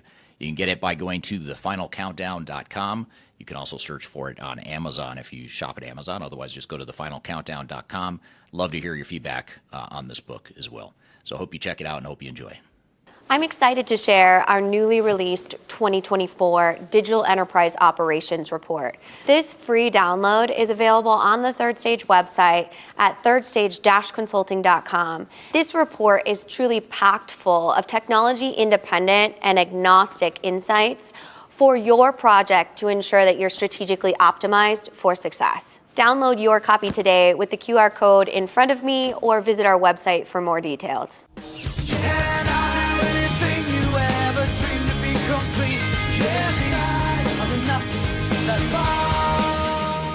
Hello, welcome back to Transformation Ground Control, episode number 188. My name is Eric Kimberling here with Darian Chwialkowski. You can find new episodes of this show every Wednesday.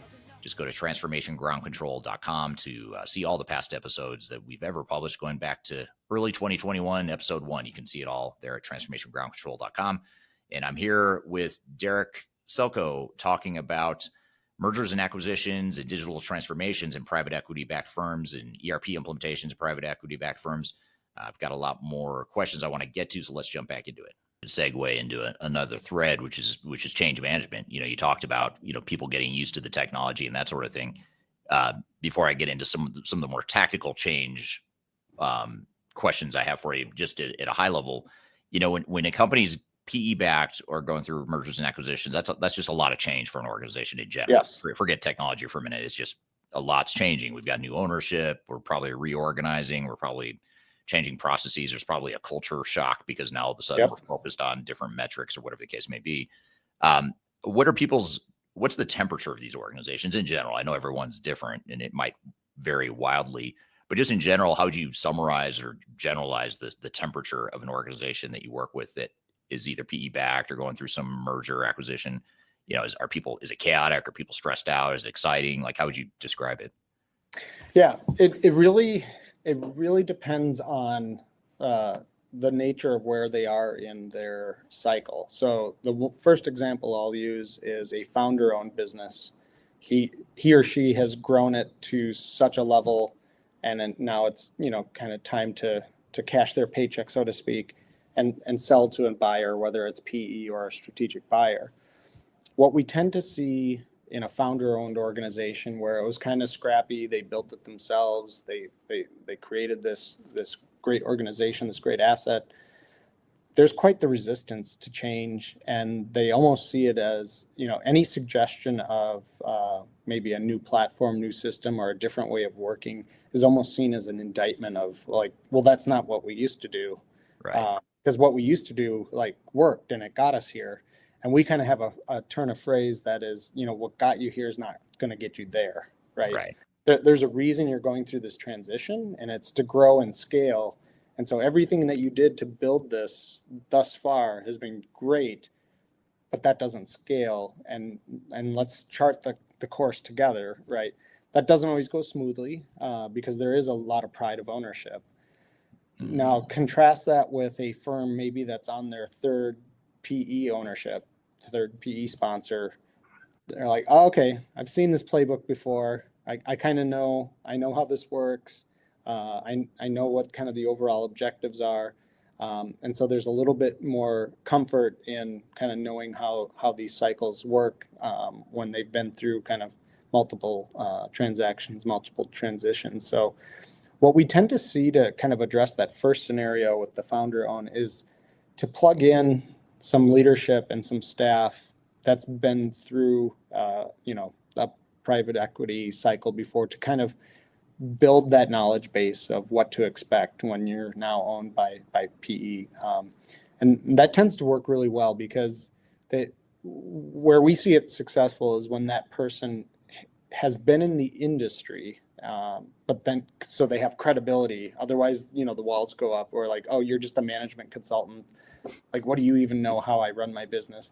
But if they can find an industry operator that can kind of talk the talk with them, but then kind of guide them down the path of, how they're going to make life better and kind of chart that course, then that can allay a lot of those fears. But we don't always get granted with that benefit. Yeah. I imagine that, you might have a similar experience where you see those employees that, like you said, it got us to where we are today. And oftentimes what got us to where we are today is a series of heroics and dependency on tribal knowledge and things that are really like human-based values. So in other words, if I have a crappy system and you don't give me any tools to do my job, but I somehow figure out how to do it and do it really well over the years, that's kudos to me, right? But the minute you start to bring in technology that's going to automate that and take that away from me, even though that's going to be better for the company, most likely, it's going to be a threat to me in the short term. So do you see that dynamic a lot where it's like, hey, I know the founder of the company. I was here from the very beginning and I helped us get here. And now all of a sudden this PE firm comes in, imposes all these new processes and technologies. And I could see that being a threat or sort of a short-term challenge for a lot of people within those organizations. Yeah, I've seen that in practice where that said individual, friends with the founder or really close colleagues, decided, there's no ERP system commercially available that will fit our business. So I wrote our own.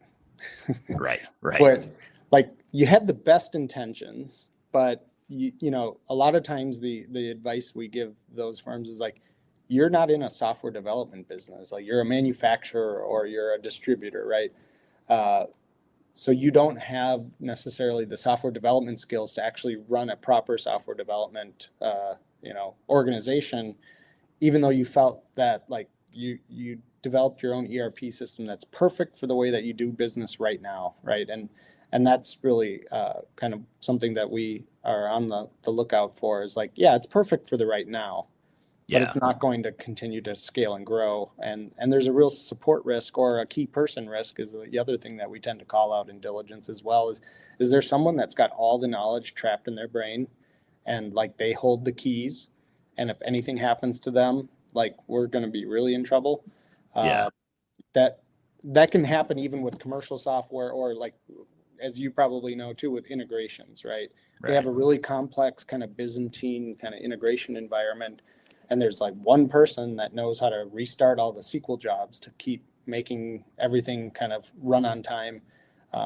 That's a risk as well. It's all about kind of sharing that knowledge and taking that pressure off that person, because we've seen it in cases where that person hasn't had a vacation in 5 years because they're not allowed to leave or take a break. Business will shut down or come to a screeching halt because that person went on vacation or decides to retire. What about, so when a PE company or a parent company comes in to buy another company, usually they're doing it because they see some competitive advantage or some competitive differentiator in that acquisition target. So when you think about commercial off-the-shelf software, though, that's sort of a not a generic technology, but they're standard technologies that are accessible to anyone. So how do you balance that sort of standardizing using off-the-shelf software that any other competitor could use versus preserving that competitive advantage, whatever it is? Do you find a tension ever between that, like the standardization of off-the-shelf software sort of potentially diluting that competitive advantage versus that IT guy or gal that built that homegrown system that's specific to this company that helps them enable their competitive advantage? How do you find that balance between let's not be a software company, but also let's not completely dilute our competitive advantage? How do you navigate that? Right. I think where we've had the most success with that is working really hard to get that, that person or that team that has this pride of ownership in this, said homegrown system, to use them as part of the process, meaning they have a lot of institutional knowledge about how things operate and how things work and where a lot of the value in a lot of their processes are. And so getting them on the team early to actually help with the requirements definition process is really, really important, because they're also the ones that can kind of help us find any gaps in some of these processes. And we can, if we're successful at it, really help them kind of see the future of, okay, in this one case, the process you're following might be inefficient. Maybe there's a different way of executing on that, but still getting the same result, right? But it really comes back down to kind of education and helping them kind of see the light, so to speak, with data and with evidence, and getting them comfortable with that process, but including them in the requirements definition, because they're a real asset to that whole process. No one, we had a term we used to use is, you don't want to have an ERP system done to you. We want it done with you, right? Because at the end of the day, all the consultants get to leave when the project's done, and you're going to be left there with the system to manage and with all the care and feeding. Right. Yeah. Yeah. Makes total sense. So what about PE-backed companies that are getting started on their digital transformations? What are some of the first steps that you typically advise clients on to kind of get started on their journeys if they're PE-backed and or going through a merger or acquisition? Yeah. So after the transaction closes and they are now the owners, a lot of times what we'll do is kind of dust off our diligence report. Again, that was rooted in their investment thesis, and our advice in there is oftentimes kind of aligned to what they are hoping to do with this new acquisition. And we like to go back and kind of reconfirm the assumptions that were made in all of that. Has anything changed from an investment thesis perspective? What do they see on the horizon for possible tuck-in acquisitions? Various kind of factors like that, and work with them and the management team to kind of sit down and, one of the best things I like to do when we have the chance is actually walk through our diligence report with the management team. So in the transaction life cycle, when we're going through a diligence, the diligence is a deliverable that we owe to the private equity firm. It doesn't belong to the target company being acquired necessarily.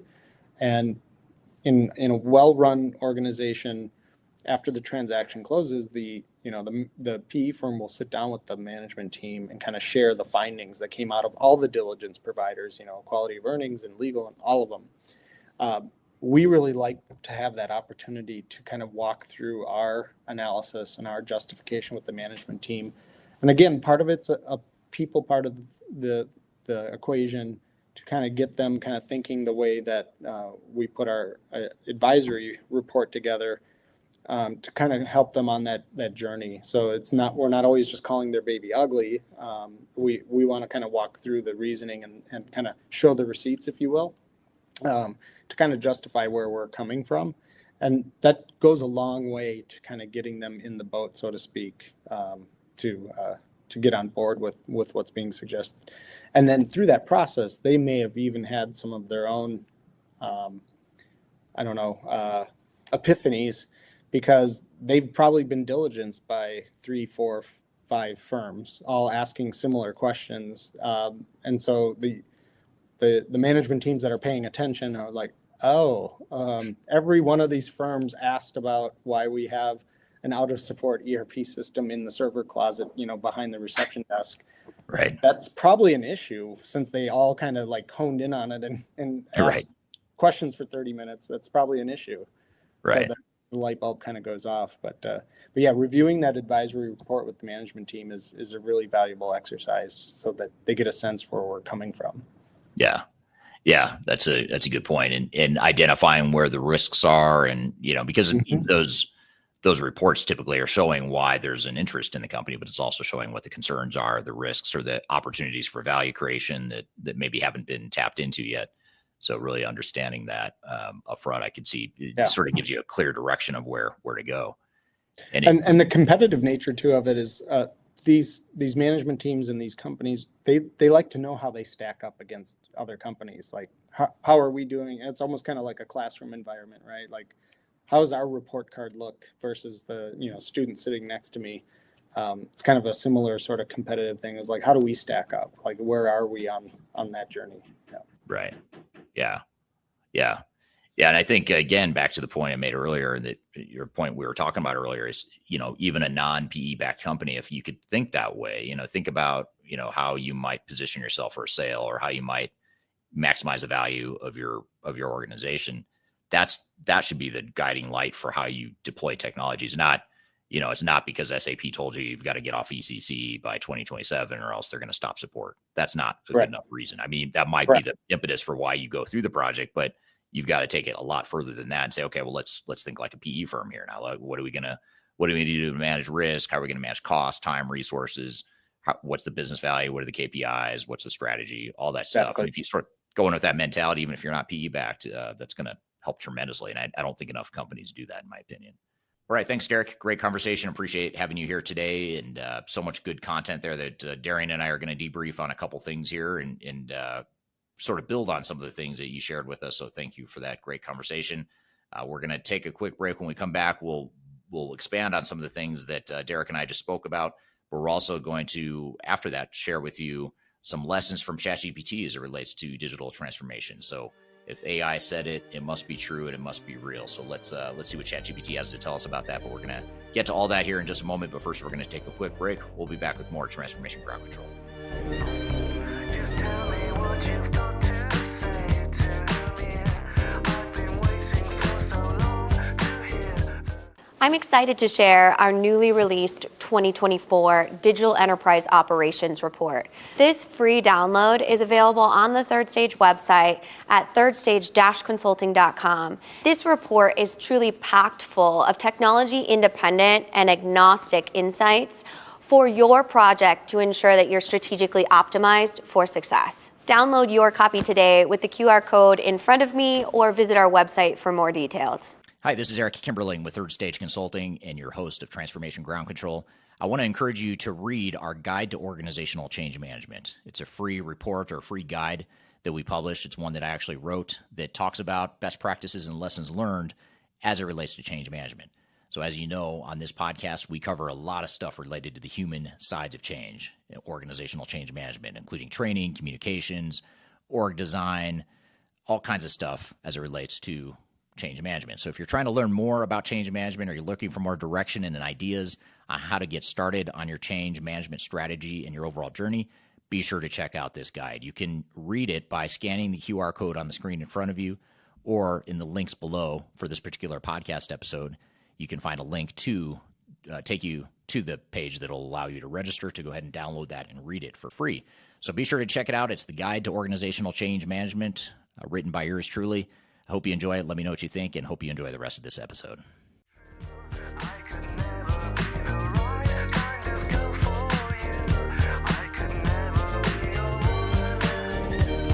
Welcome back to Transformation Ground Control, episode number 188. This is Eric Kimberling. I'm here with Darian Chwialkowski, and you can find new episodes of the show every Wednesday by going to transformationgroundcontrol.com.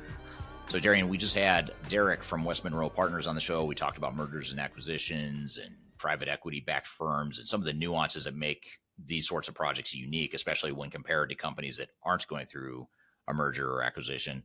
So what were some of your thoughts or takeaways from that conversation? Yeah, I think first of all, just seeing all the different sides of, mergers or acquisitions or PE-backed firms compared to just a company that isn't going through that kind of situation.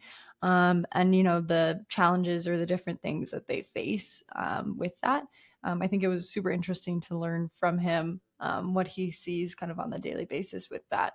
But I did want to get your take on a couple of things with these types of companies as well.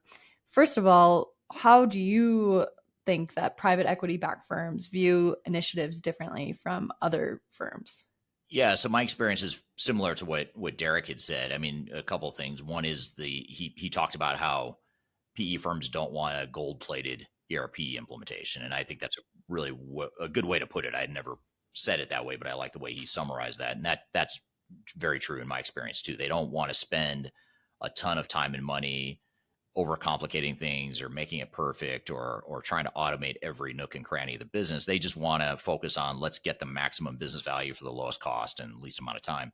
So, they just have a different expectation in terms of not wanting that gold-plated, super expensive Cadillac version of a transformation. The other piece of it too that I've noticed with the PE firms we work with is a lot of times unless it's a really big company, multi-billion-dollar company that they know is going to get acquired, or that they are targeting to be acquired by a super multi-billion-dollar company. I'm going to set that aside for a second and say, let's assume they're not one of those really big companies. Chances are pretty high a PE firm's not going to want to go through like a big, massive SAP implementation or an Oracle implementation. Chances are higher that they're going to want more of maybe a middle tier sort of solution that, yes, is very stable and strong and can add a lot of value, but also is likely to get replaced by another system. Because you just have no way of knowing who's going to buy you or who you're going to merge with in the future, and you have no way of knowing what kind of system that parent company is using. So their view of what kinds of technologies they want to use is a little bit down market, I'd say, because they don't want the big, complicated, expensive, risky implementations. Now, the caveat to that is if you're a big multinational or a big multinational, multi-billion-dollar company, and you're likely to get acquired by a $100 billion plus company or whatever, chances are pretty high that $100 billion plus company is going to be running an SAP or an Oracle, for example. In which case you might actually gravitate towards an SAP or an Oracle with the assumption that you could maybe a little bit more easily plug into, a big giant conglomerate that might also be running SAP and want to buy you at that point. So I think, just the mindset of PE firms in that way is a little bit different. And that might be a little bit unique to PE firms and high growth companies. But a lot of the other stuff that Derek and I talked about is I'd say relevant to any sort of organization. That makes sense. And there was a question at the end there that got asked that I don't believe we had time to get through, so I grabbed it quick for us. This one is, how have you seen mergers where technology was not addressed in the first 3 years and PE and merged remained on their current systems? Yeah, that's a good question. We actually have had some PE backed companies that are clients of ours that have done just that. They've said, we're not going to put in a new system because we know we're just going to have to rip it out and replace it again in the future. So rather than do that, we're just going to upgrade and optimize what we've got. So even if it's an old system or whatever, they might just sort of fine tune it. Some might say, hopefully this doesn't offend anyone, but the old cliche of putting lipstick on a pig. It's sort of like you're putting lipstick on a pig, you're prettying it up, you're making it look good and good enough to get acquired, and then you're going to rip that system out and replace it with whatever the parent company or the buying company wants you to use. So that's probably, that's commonly what we see in the market. Yeah, that makes sense. Overall, I thought it was a really great conversation. I really liked the topic. I feel like it brought a different perspective of things that maybe I didn't know before, especially for merger and acquisitions and private equity companies on, their digital transformation side. Yeah, absolutely. Yeah, and so great conversation there. And again, thanks to the audience for the great questions. Thanks to Derek for being here. We're going to shift gears now, though, and play you a clip of a video that I recently published on my YouTube channel where I talk about ChatGPT and what ChatGPT taught me about our own clients here at Third Stage. So what I did is I went through my client notes from the last 20 new clients that I've spoken with over the last few weeks. And every week I talk to maybe 3 or 5 new companies, that are either existing clients or they're interested in becoming a client of Third Stage. And I take super detailed notes. I actually pride myself on the detailed notes I take because otherwise I'll forget, what I heard. I'm very visual, so I have to write it down. So anyway, so I take lots of detailed notes, and I thought it'd be kind of cool to like plug all my notes into ChatGPT and just tell me what you see. Like, what are the patterns you see? What are the top themes that you're seeing in these notes? And so I did just that and plugged in the last 20 conversations, plugged it into ChatGPT, had it spit out 8 things that it taught me basically about our own clients. So with that, let's play you this clip and then we'll come back and chat about what it means and some of the takeaways. I talk on any given week to about 3 to 5 new clients and potential clients throughout the world. And I always keep mental track of what kinds of lessons I'm picking up on, what kind of patterns am I hearing, what are some of the solutions we could offer to this one particular client to help them solve their specific problem. But I also like to look at just broader patterns. What are some of the trends we're seeing in the market? So what I wanted to do is plug in my notes from the last 20 clients I talked to and see what AI tells me about it. What are some of the patterns it picks up on? What are some of the themes that come from that? And when I took the last 20 clients I'd spoken with, and I do take copious notes anytime I talk to a new client, I found that, first of all, there's a wide range of clients. They were all over the world, some of them in North America, some were in Europe, some were in South America, some were in Asia Pacific as well. So really good representation from all over the world. The clients I talked to range anywhere from 50 employees to 50,000 employees, and most of them were in a number of different industries, a lot of manufacturing, some construction, some services firms, all different kinds of industries.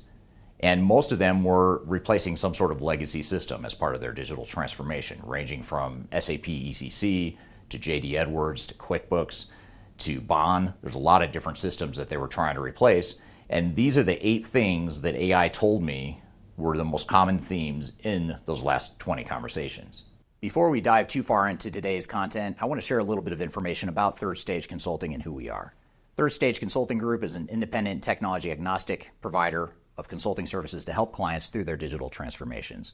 We help with digital strategy and software selection, as well as implementation planning. And during implementation, we provide services related to program management, organizational change, business process improvement, as well as enterprise architecture. These are just some of the services we provide. We have offices in North America as well as Europe and Asia Pacific. So if you'd like to learn more, I encourage you to check out our resource center, which includes a number of resources that will help you through your digital transformation, and you can access that for free using the QR code here or the links below.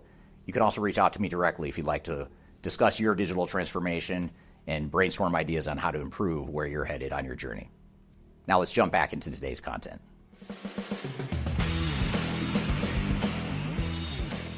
One of the most common themes that AI picked up on was the fact that most of these organizations were outgrowing their legacy systems. On the surface, that might not sound that surprising, but in some ways it is, because it was a common theme that we saw was that organizations weren't just replacing technology to get ahead or to do something super strategic. They were doing it simply because they outgrew their old systems. They had grown so much that the old system was constraining their future growth and scalability. So scale was one of the big things that AI picked up on, and the fact that organizations could no longer operate and function the way they wanted to while maintaining their growth going forward.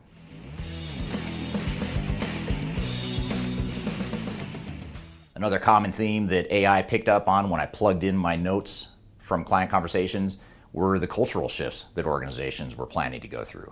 And this is actually a surprising one, because it wasn't something I picked up on when I was talking to these clients. I didn't realize how prevalent that undertone was, that organizations were really struggling with how to change their culture. In many cases, they're trying to change their culture to act like a bigger company, or change their culture to act like one company instead of multiple entities or multiple business units. It might have been a cultural shift to increase innovation and be more nimble and agile as an organization. So a lot of cultural shifts were going along with most of these digital transformations, which made it very clear to me that these projects are not technology initiatives, and clients were coming to us not as a technology first initiative, but more as how do we change our culture, how do we change our business, how do we change our organization to support our business goals and growth going forward. And this is something that's very refreshing, because in the past, especially early in my career, I'd say more organizations were focused just on the technical aspects of implementation. So cultural shifts and cultural changes is one of the biggest things that AI taught me about these 20 clients.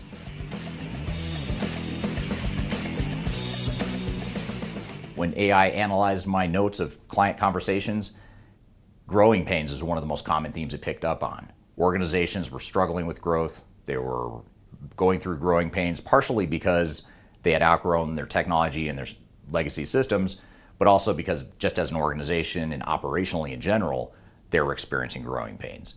So this really put things in context for me too, because now you're looking at technology as a way to really scale the organization. And again, it gets us more focused on the business outcome and the business value we're looking for. We're not just doing this because our vendor told us we had to sunset our product or that we had to get off the old platform by a certain date.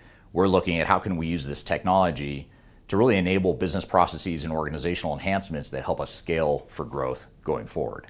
So those growing pains are something that also point out the fact that change management is so important, because we're not just putting in new technologies. We've got to ensure that people come along for the ride and that we address their growing pains as well.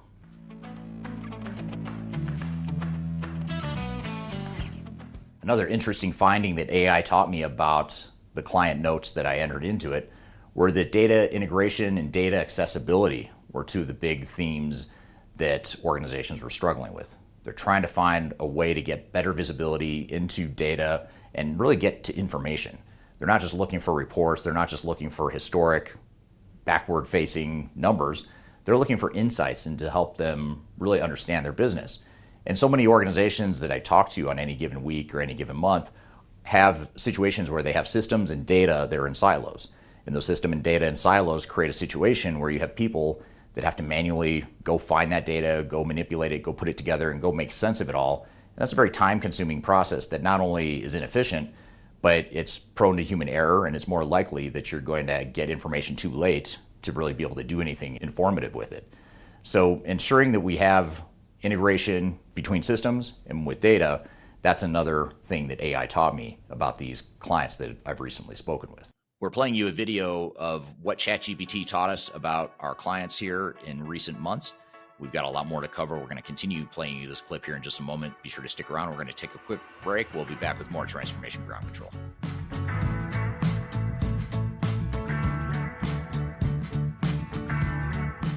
Hi, this is Eric Kimberling with Third Stage Consulting, and I want to invite you to join our annual tech agnostic conference called Digital Stratosphere. Digital Stratosphere is a conference that features some of the industry's brightest minds, greatest thinkers, and it's a great opportunity to network with peers, other industry people, other CIOs, other project team members that are going through digital transformations or ERP implementations. We've got a great lineup of speakers this year. It's a 3-day event, a lot of great entertainment, networking opportunities. I'll be there as one of the keynote speakers, along with some of my favorite speakers in the industry as well, both within Third Stage Consulting, but also outside the company as well. So I encourage you to check it out and learn more. You can go to stratosphere2024.com to learn more about the event. You can see the agenda, the way it's shaping up, and you can see some of the past testimonials of people that have attended. And the event is October 2nd through the 4th, 2024. It's going to be based in Denver, Colorado, downtown Denver, beautiful downtown Denver in the fall, which is a great time to visit Denver if you haven't been. Again, stratosphere2024.com. Check out the agenda. Check out our early bird pricing for passes. And the other beautiful things, if you can't be here in person in Denver, which we hope you can, but if you can't, you can also join remotely as well. We have virtual passes available as well, so you're able to join from wherever in the world you might want to join from. So stratosphere2024.com, check it out, and I hope to see you there.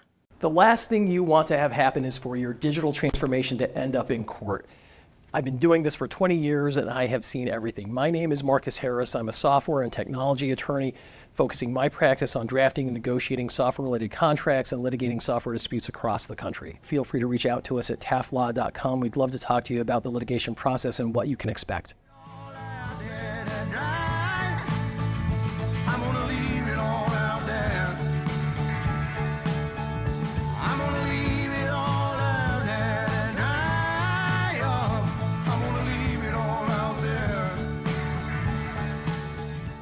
Hello, welcome back to Transformation Ground Control, episode number 188. My name is Eric Kimberling here with Darian Chwialkowski, and we're playing you this clip from my YouTube channel where I talk about 8 lessons from ChatGPT about some of the client notes that I plugged into it recently. Let's continue rolling the clip here. AI also taught me that a majority of clients I speak with are really struggling with how to manage consultants and software vendors. They were trying to figure out how can we make sure that we have visibility into what the consultants are doing, that we have control over the consultants and the software vendors, and that we ultimately have the buy-in and ownership of the project internally within our own organizations rather than outsourcing the entire project to an outside third party. And to be fair, this is something that we provide to our clients, and it's a service that we provide, which is why so many clients contact us, is because they want control and they want to have ownership of the project and they want to manage their consultants and their software vendors, and that's something that we empower our clients to do, and we give them the tools to do that. So there might be a little bit of bias in the data because by definition more clients are coming to us for that service, but that was a major theme that AI picked up on, was that organizations really want to figure out how to manage their software vendors and their consultants as part of their transformation rather than being controlled by the consultants and software vendors.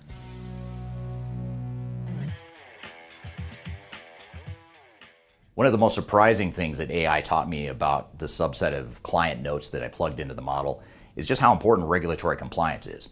Now, of course, I understand that regulatory compliance is important to any business, especially some of the clients in the subset that do food and beverage manufacturing or construction or other highly regulated types of businesses. But what was really interesting is how many of these organizations were struggling to get to regulatory compliance with their current systems, and they're worried about maintaining a certain amount of regulatory compliance with their new systems. And I guess in my mind, going into this exercise, I would have thought that regulatory compliance was just a foregone conclusion. You're going to have it, the systems are going to have it built. But one thing I learned by reading the results from AI is that so many clients talked about how the regulations are changing so much in the world that their systems couldn't keep up with those changes. So that's something that's really important, is to recognize that in some ways, when you're going through a digital transformation, it's almost like you're trying to hit a moving target, because regulations are changing, the world is changing, your operational needs, your customer needs are all changing, and regulatory compliance is certainly one of those things you want to make sure you get right as part of your digital transformation.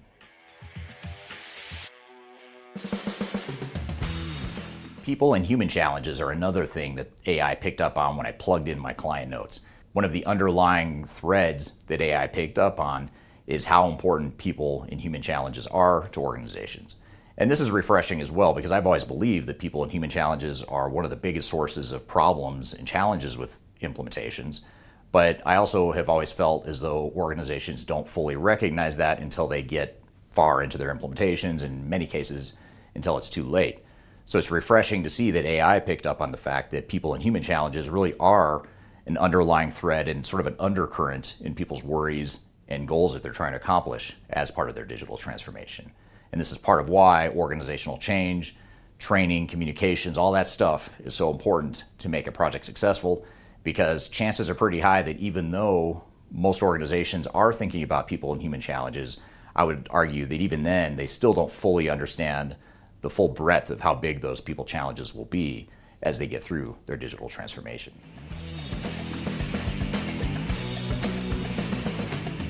Another surprising lesson I learned from AI's analysis of my client notes is just how important fiscal realities and financial justifications are. And on one hand, it's not surprising that organizations are concerned about cost. They don't want to blow their bank account or blow their budget and not be able to deliver what was promised within the time frame and the budget that was expected. But that part's not surprising. But what was surprising was the fact that so many organizations are now focusing more on financial justification. They're not just looking at the cost side of the equation. They're looking at how do we make sure that whatever we invest delivers an ROI. And I would say maybe 5 or 10 years ago, that wasn't as common as what we're seeing now. And I think part of that is because economic turmoil, economic uncertainty, certain parts of the world and certain industries are going through layoffs and financial challenges. So they're a bit more sensitive to justifying the finances and the cost of these sorts of implementations. But the good news is it's getting organizations to focus on the outcome. What is it they want to get on the other side of a transformation? What do they want to be when they grow up? And how do they see this adding value to their business, rather than just viewing this as a big, massive money pit that's just going to cost money without necessarily delivering value? So if we can stay focused on that and deliver to it, that's good news for organizations throughout the world. So those are the 8 things that AI taught me about my own notes from talking to 20 different customers. I'd be curious to hear your thoughts, though. What would you add to the list if you were to predict what AI would have told you from my notes or from your experience with digital transformations? I'd love to hear your comments in the comments field below.